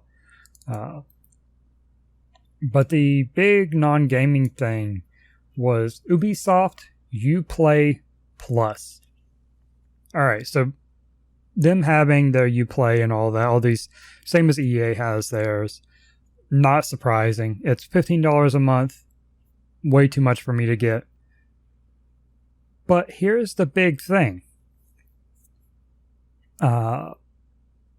They're starting trials, or at least the first wave of whatever in September. But in 2020, Uplay Plus will be on Stadia. Now, it was this moment where I was like, okay, now we're seeing more meat for Stadia. Because if Stadia, if you have to buy your games, like I said, that kind of negates my whole desire for it. But if I am able to play the Ubisoft library, games as they come out that are published by Ubisoft, which is a lot of games I play. I don't know. I would have to sit down and look and see if $15 a month would be worth it. But just on the surface level, if these services that we can get are on Stadia, say Xbox wasn't competing with Stadia and we had Xbox Game Pass on Stadia, okay, that'd be a lot more content. So Uplay Plus is a good start for that to see, okay, more content on Stadia because you have Stadia free and you play for Uplay Plus. Would that then be worth it? I imagine to some people, yeah. So more of a library can't hurt Stadia, right? Right. They need what they can get. And again, more collaboration is what this needs if it's going to succeed. So I was pretty happy to see that. All right. I'm assuming you have nothing else for Ubisoft? Nope. All right. Here we go. Square-Enix. we saw the crowd go wild over a menu with a few little boop, boop noises. Yep. Because it is one a lot of us know. It was the Final Fantasy VII New Game Continue screen, start screen. Mm-hmm. And they added an option for remake, and they mouse down and back up, or whatever it is, cursor, move the cursor down and up, and had that little beat playing. Oh man. I was right there along with the crowd with the chills, and nostalgia just hit me when they did that. And then we saw more for the Final Fantasy VII Remake. They showed the entirety, it seemed like, of the Guard Scorpion fight. They showed a lot more mechanic-wise. We know now that Episode 1 is going to be Midgar, which is kind of what was expected. But what was, a pretty small chunk of the Final Fantasy VII game as a whole, they've expanded upon. And I don't know how long this is going to be, but I fully expect it to be way longer than Midgar in Final Fantasy VII actually is, or, was in this remake. Mm-hmm. What are your thoughts on it? I've been talking. I need to rest my throat for a minute. Oh boy. So the Final Fantasy VII Remake. The first thing that we've ever seen of this was a trailer we talked about before, and I got to tell you, that was the one that took me immediately out of the, oh man, this looks good, that's good, Final Fantasy VII's get a remake, cool, hope it goes well, to holy shit, this is this is good, this is going to be great. Mm-hmm. So we got a longer trailer this time around, a little longer than the concert that was at the previous night. 3 big takeaways. Well, 4 if you count the pre-order bonus, but 3 big takeaways was, and mind you, check our previous episodes for Final Fantasy VII Remake discussion, because a lot of that would just be, I would just be regurgitating a lot of that. I love the accuracy. I love the attention to detail. I love how things look like they should look. They look like upgraded stuff from Final Fantasy VII back in the PlayStation. That's awesome. We got to see Tifa. So she was shown in this trailer. Awesome. Not only in movies cutscene, but also in battle. We got to see Sephiroth. Now take note that they did. So here's the thing. And I realize I've been speaking a lot for Adam, but he's not here to record, so we talk a lot, and he mentions stuff. Adam's a little apprehensive about this game. He's not apprehensive. He's still going to get it, but he's worried. He's nervous. And I asked him why. He said, "Well, they said that part 1 is going to be Midgar, and he heard somewhere." And I have not confirmed this. I haven't looked it up. I don't know if even Square has confirmed it or not. But he said that he was under the impression that the game was only going to be 2 parts, 3, not 3. Yeah. There have been various rumors, but I think right. It's still 3 parts is the thought. No, his hesitation is, and it's understandable too, that they said it's going to be Midgar. Okay, so is it only going to be Midgar? Because Midgar as a whole, in the totality of Final Fantasy VII, while there were quite a few things to do in Midgar at the beginning of Disc 1, Midgar was only about maybe a 1/7 of the game, maybe even an 1/8 of the entire game.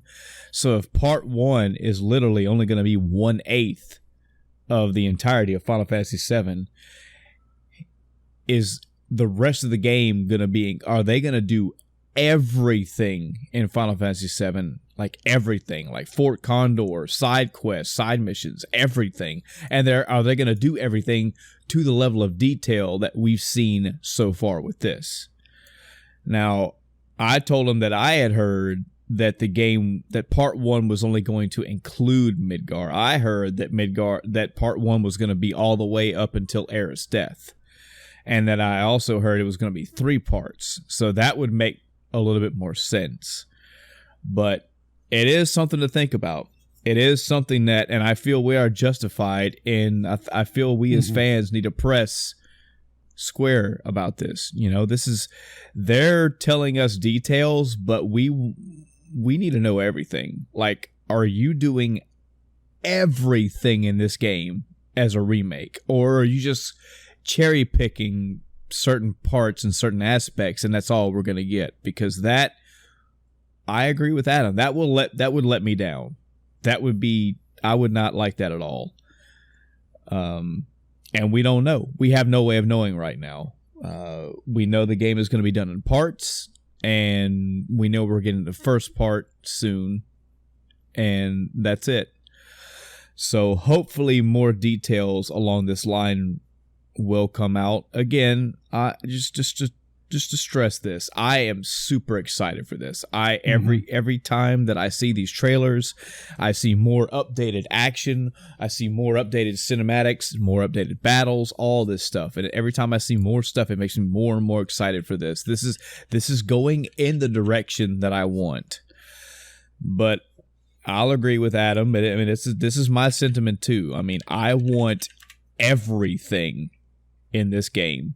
I bring this up right now because so we saw Sephiroth in this trailer, and this looked like it was taken out of a scene or in reference to a scene where Cloud and Sephiroth were in Nibelheim they were in the reactor actually. So that is obviously outside of Midgar. So if this was just from part 1, that's a little bit of assurance. But again, we don't know. Maybe they were showing a clip from part 2. We just don't know at this point. Bringing this back up, because I don't want this to be a big negative thing. It was just, it was something that it's been swimming in my mind for a bit. And yeah, Adam kind of put the nail on the head. Like, I'd love to know. I want somebody from Square to come out and go, hey, don't worry. Everything that you played in 7 is coming here, and to this detail. Yeah, so that makes sense. Go ahead. There are a couple different things that may or may not be reassuring in relation to that. One thought is, there was the question of, are they going to even have the overworld with the level of detail they're putting into it, or will we just be going city to city? You know, not having the overworld would take some time out of the game. I believe, if I'm not mistaken, at some point, and again, I would need to do some research and confirm this, I think Vincent and Yuffie are not optional characters anymore, so we're going to be forced to get them. So we'll have a perhaps slightly different approach to at least Yuffie, maybe, or we just go to, her island over there, and then that's when we get her or something like that, so there's going to be less exploration perhaps of at least the overworld.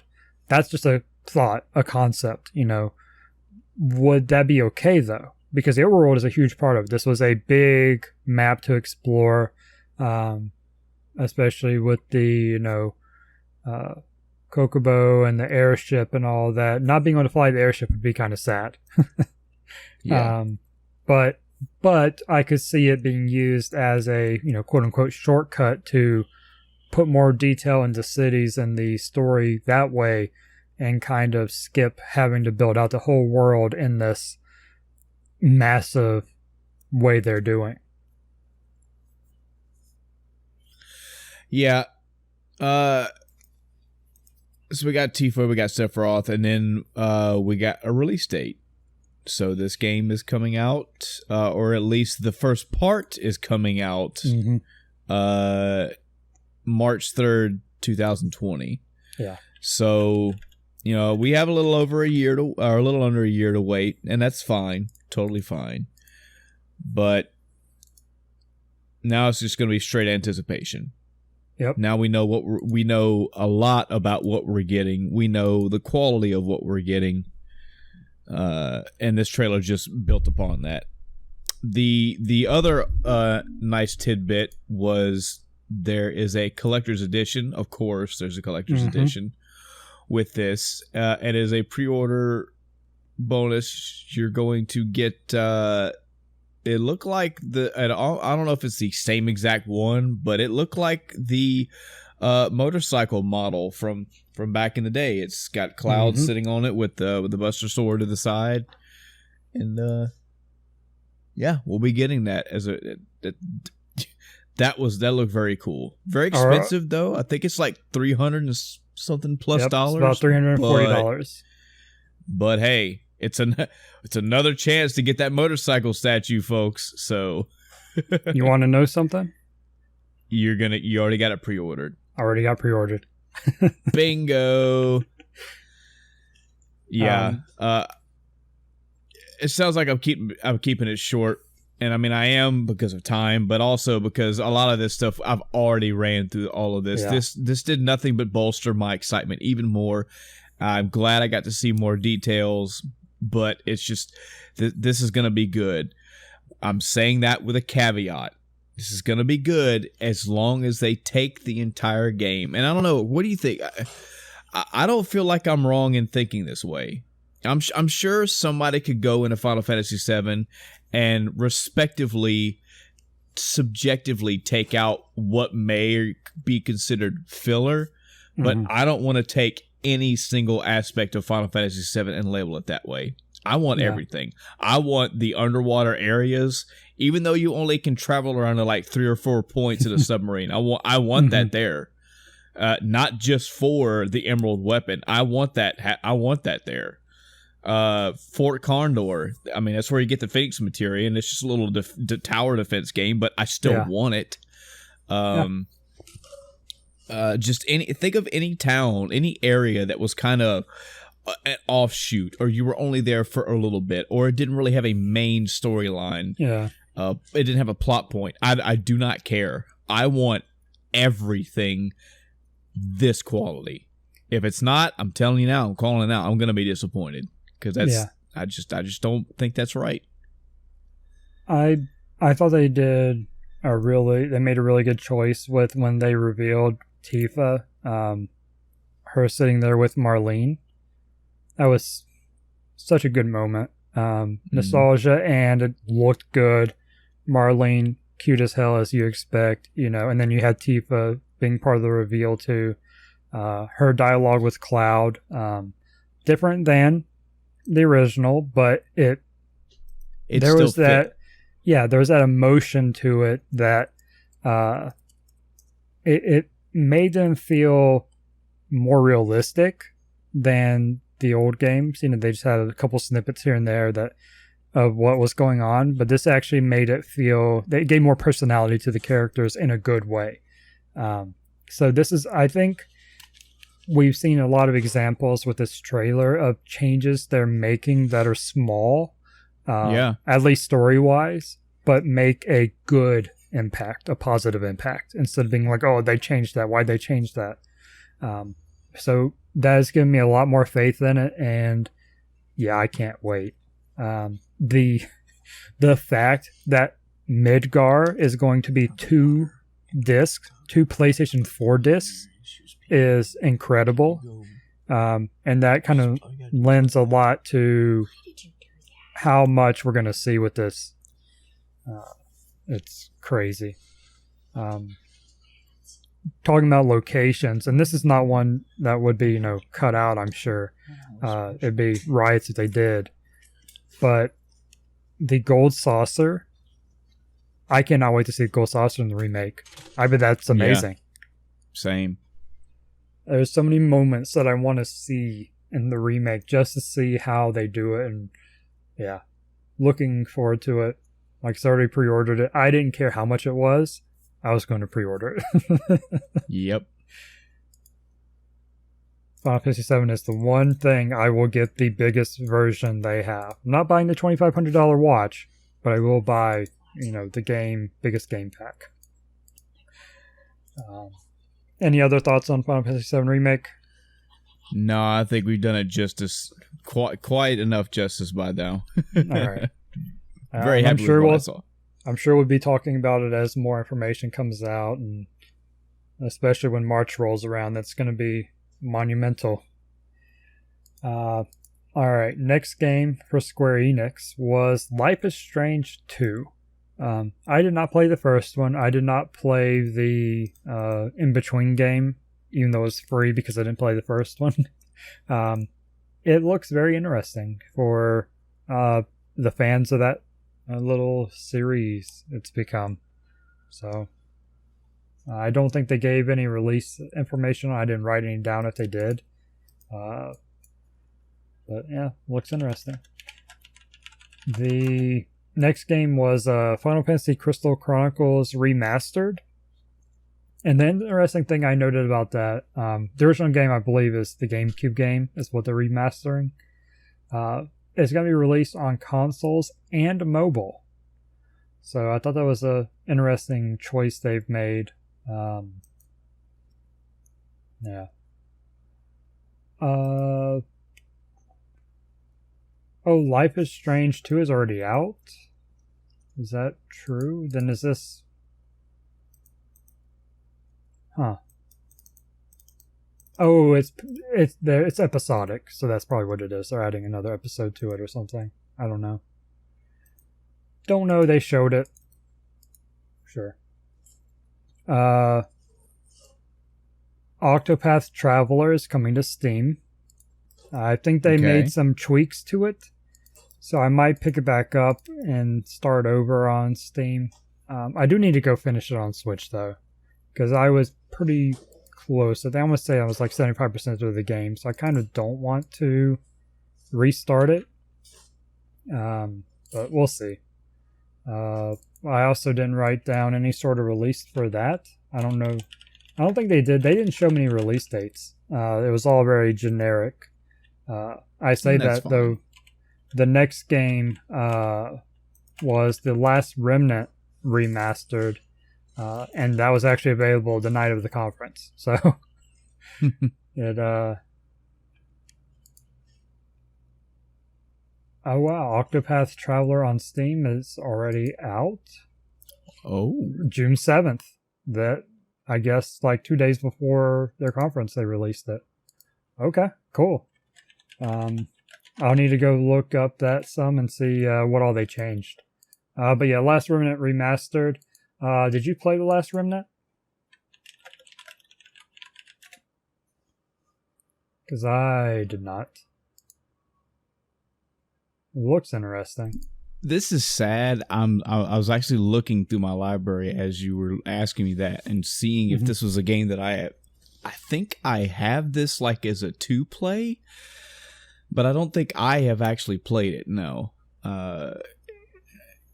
No, I don't think I have. But I mean, this may make me check it out. Well, the remaster was available that night on Switch, so it's out now. Yeah. Dragon Quest Builders 2 is getting released July 12th. I didn't play the first one. I didn't have a huge interest in it, but I don't know, maybe I'll check it out. Maybe I'll check out the second. I very much doubt it's a game you want to play in order because it's a Minecraft combined with Dragon Quest type thing, I did note, though, that it's also coming out on PS4, which is interesting. I don't know if the last one did, but I thought that was a Switch-type game, Switch / PC. Dragon Quest XI Definitive Edition coming out this fall to Switch. Now, the big thing here is they have classic and contemporary modes. So you can actually go to a sprite. You can switch back and forth between the, standard mode, what it looks like normally, as is now. Or you can switch it to sprite-based graphics.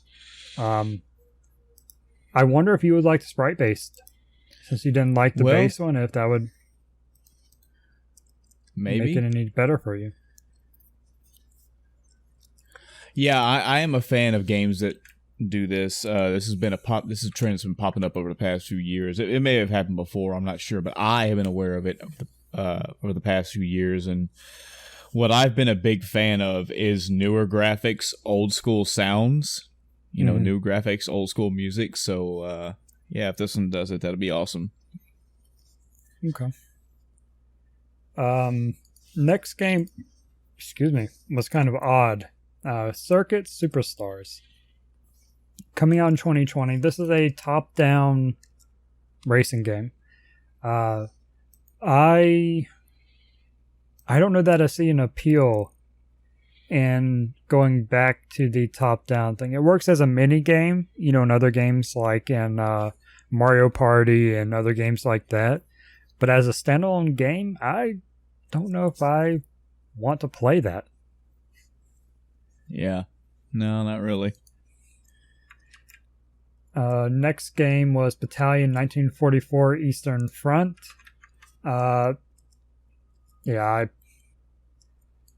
It's already out. It was out as 2018, I think, the base game, and then Eastern Front was out May. So it's been out, and I don't understand. This is another one why show it at E3, Yeah. Okay. So Kingdom Hearts 3 Remind. Remind me why I'm not playing this game. It's because I didn't like the Kingdom Hearts 3. So. Yeah. So I don't know what this is. As usual with Kingdom Hearts, it's like, okay, well, it's Kingdom Hearts, but what is it really? The stuff they showed was interesting. And it shows that you have other playable characters, and I don't know what else it focuses on. Realistically, yeah, I'm gonna play it. I have to at this point. I'm invested in the franchise. I'm gonna play the game. So yeah, I don't think we got any sort of release date. So we'll see when that comes out. Next, they showed the Final Fantasy XIV Shadowbringers stuff. Yep, more Final Fantasy XIV love being shown, and this is kind of typical fare for Final Fantasy XIV. Before a patch and or before a expansion, you will get usually two different types of trailers. You'll get a story cinematic, like CG cutscene type trailer, and you will get a in-game story, like in-game engine story / battle mechanic stuff like that trailer. And this was the latter. So it's just more good stuff for Final Fantasy XIV to be shown. Yep. I talked about earlier, looking forward to it, and I'm pushing hard, trying to get caught up before then. Don't know if I'll do it, but I'm going to try. Hey, man, it's an MMO, man. If you don't, yeah, if you're not caught up, it's okay. It ain't going anywhere. Yeah, I just really don't want to, deal with spoilers or all of that stuff. Now that I'm reinvested in the game, I don't want to have to dodge that type of stuff. So. Right. From the spoiler aspect, I completely agree. And there's something to be said about being part of that initial rush and hype of the game. I was invited back to the free company or whatever it's called, FC, and so I'm looking forward to being excited about it and being able to talk to everyone else about it. Good. Next, they showed Dying Light 2 again. Already talked about that before. I don't think there's anything special about the Square Enix one. The next section was very interesting. They are bringing some of the Saga games to the West. The first one is Romancing Saga 3, which was released in Japan in 1995, was remastered this year, or it's coming out this year. I think it's coming out this year. Yeah. but then worldwide is getting a release. So, yeah, probably 2020 for worldwide, because they don't even have a date for Japan yet for this year. So I wouldn't be surprised. Do you have a thought on that? I think I have played or tried to play a Saga game. Mm-hmm. I think that I did not get into it. I think I was expecting it to be an RPG style thing, but it was more. I don't even remember. Something about the game immediately put me off. I don't know if it's the way it controlled. I think it was more like you move like an icon around a map, and then I don't have fond memories of playing. I remember the artwork for the PlayStation Saga game, but I remember playing it, and it might have even been like a few years ago that I did this to try it out and went like, oh, the fuck is this? So yeah, this bounced right off me. Sorry, Saga. Okay. They're also bringing over Saga Scarlet Grace Ambitions, which was released in Japan in 2016 on the Vita and went to all other platforms except Xbox in Japan in 2018. So I'm assuming it'll probably be around the same time as Romancing Saga 3. Not sure. What was... Never mind. Thing Nintendo. Scrap that. Yeah, so I don't know if I'll jump into these. I haven't played a Saga game, but I'm curious to try, to see if I like it or not.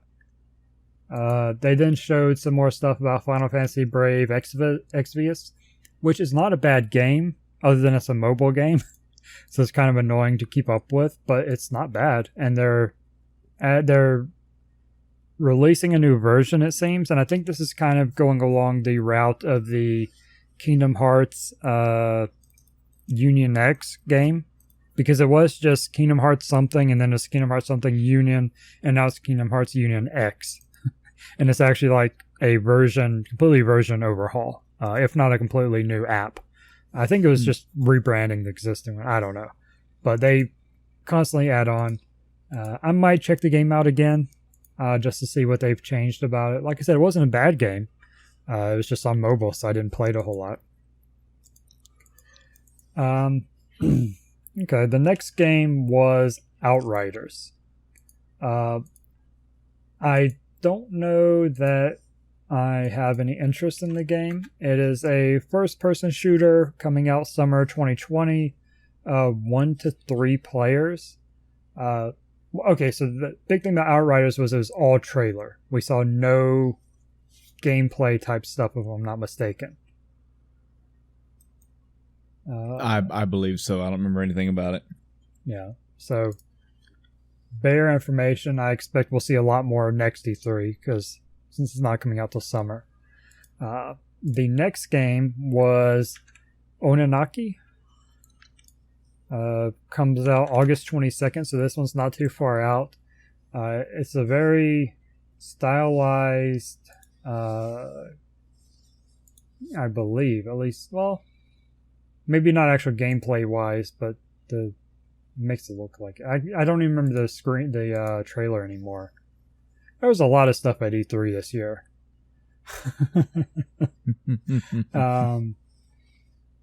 Yeah, I don't know anything about it. It's developed by Tokyo RPG Factory, which I did I Am Setsuna, which was a huge game last year, I think it was, or the year before. So I might check it out. It'll depend what type of game it actually is. So we'll see. Final Fantasy VIII is getting a remaster this year. I never went back and finished my playthrough. Neither so did I might the remaster might be the chance to do that. Apparently the graphics, even though they're upgraded, aren't as good as a mod that exists for Final Fantasy VIII. So that's kind of amusing. Okay. So the other big part of Square Enix conference, at least is expected to be big, was Marvel's Avengers. This was a letdown for me. Yeah, that was kind of the theme across the board for people in Marvel's Avengers. Yeah, this is a letdown. This is a common theme for the entire fucking E3 was a letdown, but this is a letdown because I was expecting to get more of what this was, rather than it's 5 core Avengers, 6 core Avengers, whatever. Oh, and more will come over time, which okay, that's great. What is this? Why do I care? Right. Why do you want me to care? And I didn't get that. If I was a 12-year-old kid who just came off of Endgame, I might have been one of those kids in the audience screaming and hollering and everything. But I saw this and went, and okay, and you have that Avenger. I've already seen that one in the trailer itself. Okay, oh, and you're bringing this. Okay, what the fuck is this? Come on, man. So. Yeah, I have hopes for it because it looked nice. It looked cool, but I just don't know what it was. That's sad. So, yeah, I wish they showed more gameplay wise, or at least told us more about it. But we have a year till it comes out, May 15th. So we'll hopefully see more and be impressed by what we see, or at least enticed, if not impressed. I'm totally okay with not having the faces and voices of the movies. That's fine. It's a game. Yeah, they had a good cast of actors and all that. That wasn't a complaint at all. Yeah, there's been some people. I mean, it's a topic. Some people were expecting the movie staff, but if you think about it, it makes sense. Yeah. It's not Marvel's MCU. So, also going to Stadia, I made a note that I did not see the Switch logo or anything when it showed platforms, if I'm not mistaken. So I'm curious if it will not be going to Switch. And they talked, I can't remember if there was PlayStation exclusives or early access. There's something special about PlayStation. So that's something, being Square Enix, not a big surprise there. But just something to be aware of if we end up being interested in the game. Square Enix Music is the non-gaming thing they talked about. Spotify and all these other services, you can get a lot of old Square Enix music, especially Final Fantasy related. So it's a good, legitimate way to get all that music. All right, Nintendo. Yeah, just for 44 games. Well, we're gonna have to blow through this, Chris. Honestly, we're approaching 5 hours straight of recording, and I'm cool with that. But I'm looking here at my notes. I have 5 notes for Nintendo, and there's a lot of games they revealed, but not everything in here is. If you don't mind, let me take the reins on this one. I'm gonna run through this. And by all means, if there's something that you want to spaz out and talk about, then we shall. So Smash Brothers Ultimate. Yep, we got to see some more stuff from that. Was there another character announcement? The Luminary. Yeah, the Luminary from Dragon Quest XI. That's okay. Not just 11 though. It also was 4 versions, so we don't know if they're echoes or whatever. Right. So that's pretty cool. Spanning the time of Dragon Warrior, which in Dragon Quest, that's cool. Which is something you would expect from Nintendo in regards to Smash Brothers Ultimate. I mean, they love pouring love all over a character, so that's awesome. Dragon Quest XI Definitive Edition S. Again, that's a Switch version coming out September this year, so good stuff. Luigi's Mansion getting another sequel. I will admit, hand up, Chris, that I have not played any of the Luigi's Mansion. The worst part of that is I own Luigi's Mansion for the 3DS, but I have don't own or haven't played the first Luigi's Mansion. I do plan to get to both of those. They are on my backlog, but this is another game that has a large audience following, and they're clamoring for a sequel, and I'm sure they did backflips when they got this announced. So happy for the Luigi's Mansion folks. Fucking nostalgia bomb right here for people that grew up with the Dark Crystal. I have never seen Dark Crystal. That's not one that I grew up with. I grew up with counterpart, The Labyrinth. So, but this is I want to say that Dark Crystal is getting a Netflix show like Rebirth, and now they're getting this game, which is like a tactics style game. So the Dark Crystal Age of Resistance tactics. It's okay for this. Some folks out there definitely got a big grin on their face when they saw this. For me, I was like, oh, I remember that from my childhood. I just never saw it. That's coming out this year as well. Link's Awakening. You got a little bit more to see for this. I don't need to see much more from this, honestly. I'm already excited. I'm already stoked. I'm gonna play it, but I still do not like the art style. Yeah, and that's respectable. You know, I said the same thing with Battletoads. Yeah. So Trials of Mana is a game coming out early 2020. This is apparently this is like the third in the Mana games, and this is a Mana game that never came out over here. So now it's finally getting brought over here in a remastered form. That's pretty cool. The bigger takeaway for me was the collection of mana. Yep. So, fun fact for those that didn't know until they saw this announcement in E3 this year, there's a game on the Game Boy, the original OG Game Boy, called Final Fantasy Adventure. Fun fact, that is not a Final Fantasy game. That is not a canon Final Fantasy game. That is actually the very first Senken Detsu, which is basically Secret of Mana. That's the first of that series.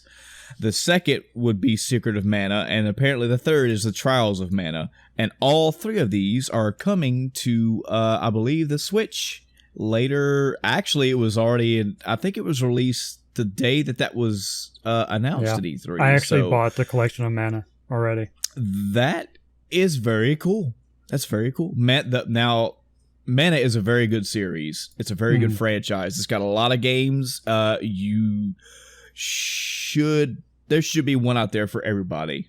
Just go check it out, especially with this collection out there. Witcher 3 is getting a port to the Switch. Another one of those games that definitely took a hit in the graphics department, but hey, if this puts Witcher 3 in people's hands, I guess it's okay. Sure. Coming out in 2019. Fire Emblem, The Three Houses. This is Chris, was this a remake of a Fire Emblem? No, this is the next one. This is the next Fire Emblem. Cool. Yep. Another franchise that I have not played a single one of, and I'm as well searching for an entry point. I don't know if this will be it. I've heard that the Fire Emblem games get a little bit easier and forgiving over time. I will take Fire Emblem how it was supposed to be played, so I don't know. I'm glad that people are getting another entry in their franchise, but if anybody... Yeah, if anybody wants to send an email in and let me know, I'd love to know a good entry point and why you think it's a good entry point for the Fire Emblem franchise. Resident Evil.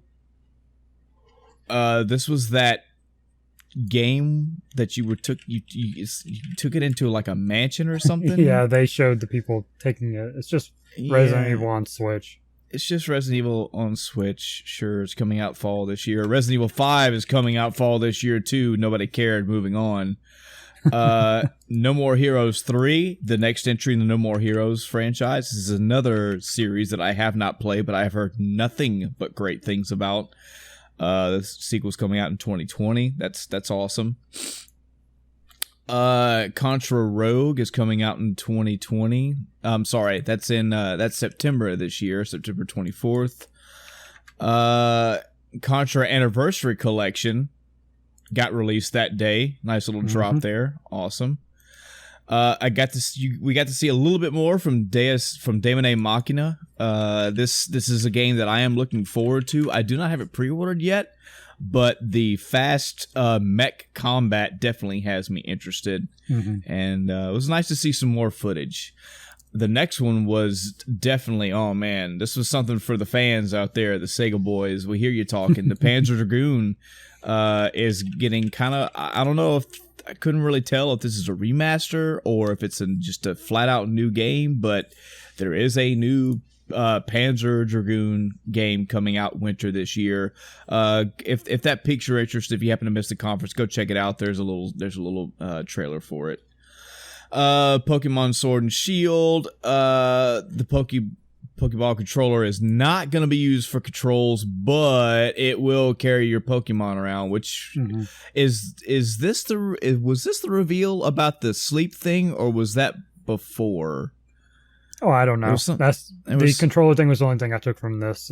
We've seen Pokemon Sword and Shield a lot, and we're going to see a lot more, so I kind of tuned a lot of it out. Yeah. A lot of this that I'm fixing to rattle off, I don't remember much of. And again, if there's something you want to talk about, just slam the brakes on me. But Astral Chain coming out August 30th of this year. Empire of Sin, a little gangster style game, looked whatever, coming out 2020. Yeah, surprising to see it on a Switch. Yeah, it's coming out spring of 2020.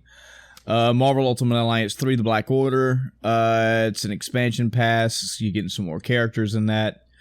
Cadence of Hyrule.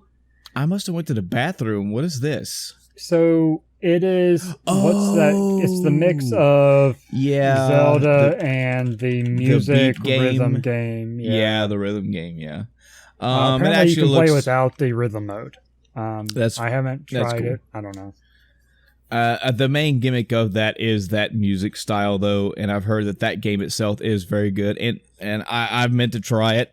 It's not high up on my list of a backlog to play, but it is up there, so maybe this would be my entry into it as opposed to playing the original. I don't know. The idea of the game seems interesting. Yeah, I watched about 5 minutes of it earlier, and I went, eh. So, but that was with the rhythm mode on. I would have to watch some with it off to see if it would appeal to me more. But probably not. I would imagine, I mean, this is me being cynical here, but I would think that taking the music mode away would be kind of diminishing the point, because it looked like, from what I saw, it's just rehashes of dungeons and bosses that you already know from old classic Zelda games. So, I mean, I guess playing a different art style would be appealing, but the idea is to play it with this rhythm style. So, we'll see. The game that Chris was just blowing my phone up about, Mario and Sonic at the Olympic Games. Holy crap, coming out November this year. Moving right along. Animal Crossing New Horizons. So this is the new Animal Crossing game. If folks remember, either an E3 or a Game Awards ago, there was basically a tease about a new Animal Crossing game. We didn't get it. Yep. We didn't get a trailer. It was more like they showed something and they said, "Oh yeah, by the way, Animal Crossing is in the works." Just to let you know. So yeah, we got a little trailer. Switch style graphics and of the what seemed to be the classic Animal Crossing gameplay you know and love. Yeah, I'll probably be coming out March. It'll be coming out March 2020. So cool. Spyro for the Switch. Sure. Yeah, just a port, I believe, of the trilogy. Yep. Hollow Knight. Fuck yeah, it's coming to Switch. Good. No, I'm sorry. It's already on Switch. This is the sequel that they're going to be teasing.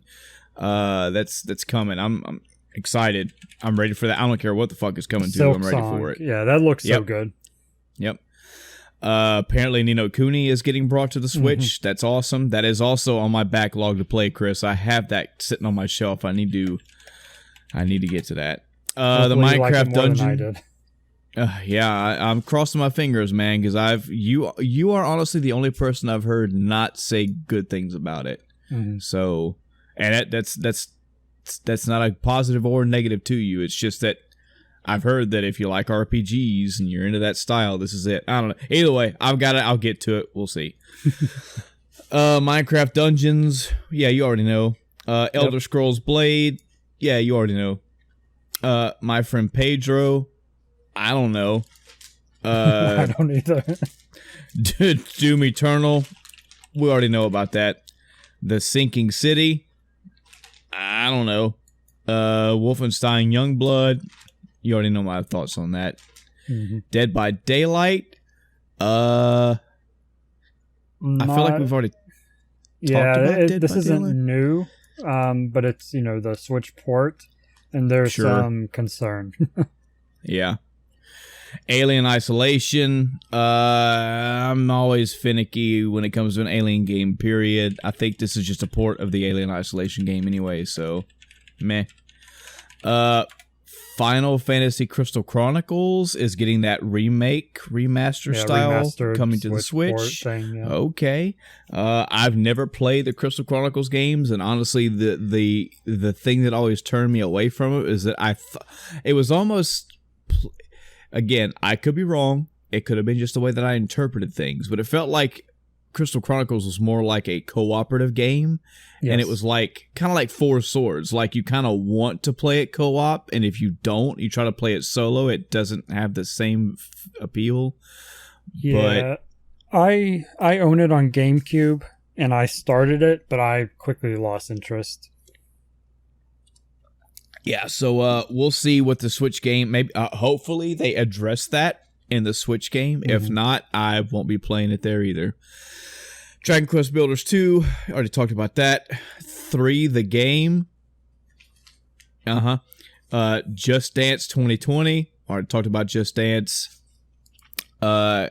I don't know. Catan. Sellers of Catan board game thing. Yeah. I don't remember many of these at all. New Super Lucky's Tale. I didn't know about the old Super Lucky's Tale, so can't talk about it. Dauntless. Was a 2017 game that, if I'm not mistaken, was terribly received. Oh, Lord. Dauntless. This has to be something to do with the Maze Runners or whatever. I'm not interested. No, Dauntless is it's basically a Monster Hunter type game that it's free to play now. Been out since on PC, at least in beta or whatever, since May of last year, and they have a bit of a what do you call it?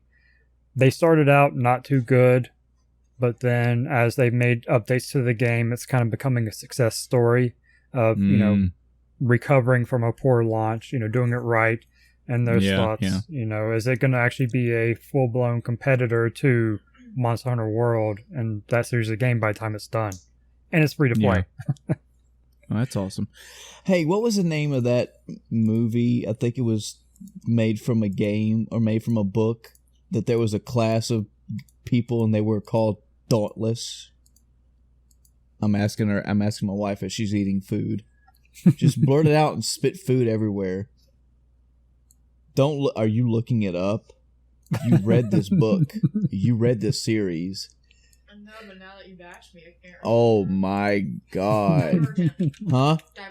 Divergent. Yeah, so this has nothing to do with Divergent, thankfully, because that movie was shit garbage. I heard the book series was good, though. I think I read that book. Yeah, that's always how it is, man. Books were better. Mario Maker 2, that was some cool stuff. Got to see some more footage, some more gameplay stuff, there's not much. Oh man.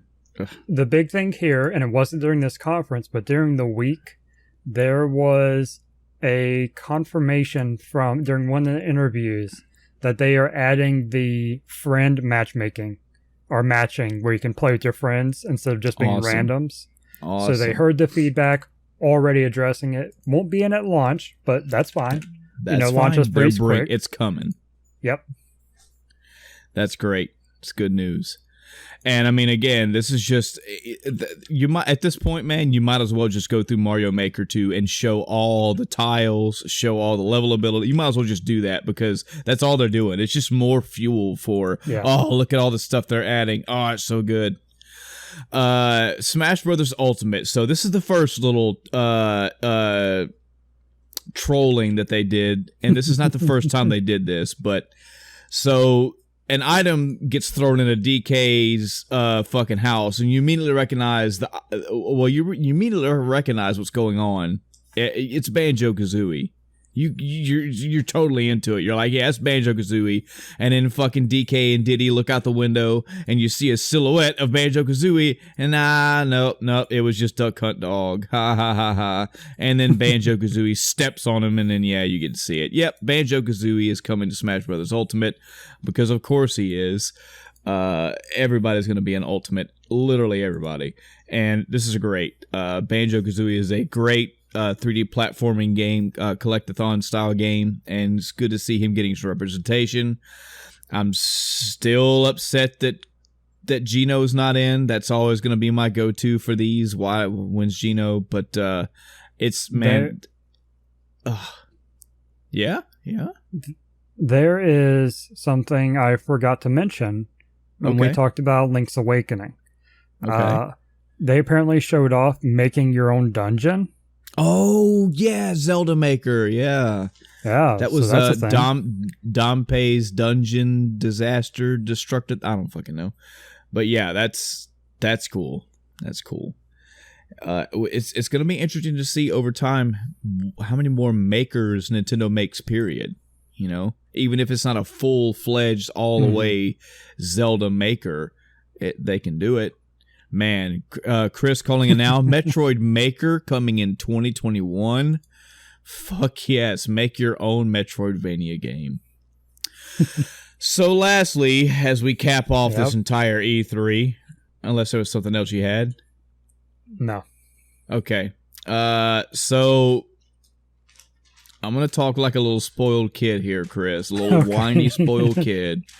Go for it. I don't know how to feel about this, but here we go. So, of course, in Nintendo fashion, oh, but wait, we have one last thing to show you.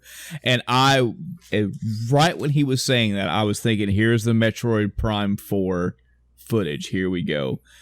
And I saw this stuff, this green crap on the screen, and immediately knew it wasn't Metroid Prime 4, and immediately went to Zelda. I was like, it just has I don't even know how to describe how I knew, but it just had a feel of Zelda. And more ship kept popping up, and then of course you got to see Link, and of course you see Zelda. You see all this cinematic stuff happening. You see what looks like, you saw him riding this animal that you've never seen before, what looked like a corpse or a mummified corpse of Ganon that looked like it got resurrected. So that was a thing. And I was like, as I was watching this, I was thinking, are we getting like another DLC that they didn't tell us about? Is this like a secret DLC, like a fourth awesome DLC? Fuck yes. And then it says Breath of the Wild 2 is in development. Yeah. And I was like, what the fuck? What? Why do I know it's in development. I know a new Zelda game is eventually going to be in development. Why are you telling me this? Don't tell me that. You got a date? Then tell me the date. Don't tell me the game's being made. So Breath of the Wild 2 is coming in 2023. And now we know. Did they actually say 2023, or are you just saying that? No, I'm just saying that. Okay. Because you see what I put for release, right? Yeah. Now in development, who knows? Yeah. So, I mean, it's great. Yeah, it's good to know that it... So, I mean, it did say Breath of the Wild sequel. Yeah. So this will be a direct sequel to Breath of the Wild. Now... Another thing that I could say, if I'm being picky and whiny and kicking and screaming like a little spoiled kid, are we going with the entire... I'm going to say yes, because of the scene that was in the game, what we saw. is this going to be the same exact Breath of the Wild world and we're traveling the same lands over again? Looks like it will be, because there was a scene where something happened and something was rising up out of the ground, and the map that you saw looked exactly like what you know from Breath of the Wild. So I would like to see a brand new area and a brand new world, but I'm not going to complain. I'm not going to complain for more Breath of the Wild, you know? Yeah, one of the caveats to that, though, is they also were underground at part. So perhaps we're going to see, you know, more traditional dungeons, even if you use the same overworld to go between them, if there are true under-the-ground dungeons instead of, you know, what we had. That could be something, and that might not be as bad. And Zelda was there with you, so maybe some co-op play, here's the thing. The only note I have for this is you may be able to play as Zelda, because during an interview, the guy did not deny it. And he has a history denying things that are flat out wrong, but he won't answer questions that there's a likelihood it's true. Yeah. So maybe you can play as Zelda. Yeah. What we do know is that in some way, shape, or form, Zelda will be a prominent figure in this game. What prominent figure? Yeah. So, that, in and of itself, in its entirety, is the E3 conference of 2019. Again, this was definitely a Chris-centric episode, because, as I mentioned at the beginning of the tirade, I did not take a lot of notes. I made it a point to only take notes on things that I was interested in and or had something to say, be it positive or negative. And I was very ho-hum through this entire conference. I didn't see much outside of Metro and Final Fantasy VII Remake. I just didn't see a whole lot that got me super excited. Most of it was on to the next thing. I wasn't interested, on to the next thing, and I wasn't interested. So I say that, I mean, half of the shit that I saw this year could impress me if I actually play it. Just from the outset, I was very meh. There's more stuff to come in this year regardless. I mean, SGDQ is right around the corner. I think it's in the middle of or toward the end of July, Chris? Or let me switch over to the tab that I've listed all these things on. June 23rd to 30th. All right. Sweet. We are right around the corner from GDQ, so that'll be good. And of course, as far as gaming events go, there's always the Game Awards at the end of this year. So yeah, I mean, that's any parting thoughts for E3 before we cap the night off? It was definitely, as we talked about earlier, it's kind of an off year for E3, but we still saw some pretty solid stuff. Some big hitters like the remake, and yeah, there's a lot more to play this year than we originally thought at this point. Yeah, there's a lot more to play, and not saying that history has proven it 100%, and not saying that it's going to happen, but I have hopes that next year, either the games that are coming out or E3 itself is going to be the year. Well, it's 2020 next year, in general. New consoles, new games for those consoles. We're going to see, hopefully, the big, beautiful, power using games for the new hardware. So, Chris, final thought and question before we close all this stuff out. Sure. They make an announcement next year. PlayStation 5 is coming out in February 2021. They make a similar announcement. God of War 2 only coming out for the PlayStation 5. Okay. Do you pre-order your PlayStation 5? Do you? Yeah. That's not even a question. Who do you think you're talking to? Again, folks, yes, it's that fucking good. A console seller. We didn't just... that wasn't meant as just a PlayStation 4 seller. Console seller. Period. Yeah. So, yes. So, all the events that went on this week, all the E3 events, what ones did you get to check out? what ones interested you, audience? What games did you see get announced or discussed or talked about or hinted at or teased that you are excited about? What was your favorite trailer? What was your favorite cinematic trailer? What was your favorite gameplay trailer?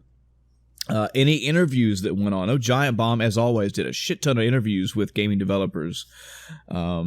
Anything at all that stuck out to you? Even the pre-stuff, the Stadia, the Mario Maker Invitational, all this stuff that went on. Anything in the eyesight of E3 this year that went down that you would love to discuss? I mean, let us know. What have you been playing the past few weeks? What gaming stuff has been on your mind? What question, comments, and concerns you have about the end of time as a whole, period. We'd love to hear any thoughts you have. And there are many ways to get those thoughts to us and potentially read right here on the episode as well, discussed between Chris and I. You can go to Facebook and you can search for End of Time Cast. We post our episodes there. You could drop a comment, send us a message, and it may be how you found this episode right here. We have an email address. You can email us at endoftimecast@gmail.com. That's endoftimecast@gmail.com. No funny numbers in there. Just spell it as you heard it. We have a Twitter page. You can tweet us. You can retweet us. You can leave comments on any one of our hosting sites like SoundCloud, YouTube. You can go to one of the YouTube uploads and leave a comment. You should be, at this point, you should be able to just type End of Time Cast in quotes into Google, and it should lead you to one of the ways that you can listen to, download, or comment on our episodes. So yeah, this was a lengthy one, but it was close enough to two episodes worth of content together, and we had a lot to cover in E3. So thanks for sticking around. I hope you enjoyed it, and until next time, I'm Michael. And I'm Chris.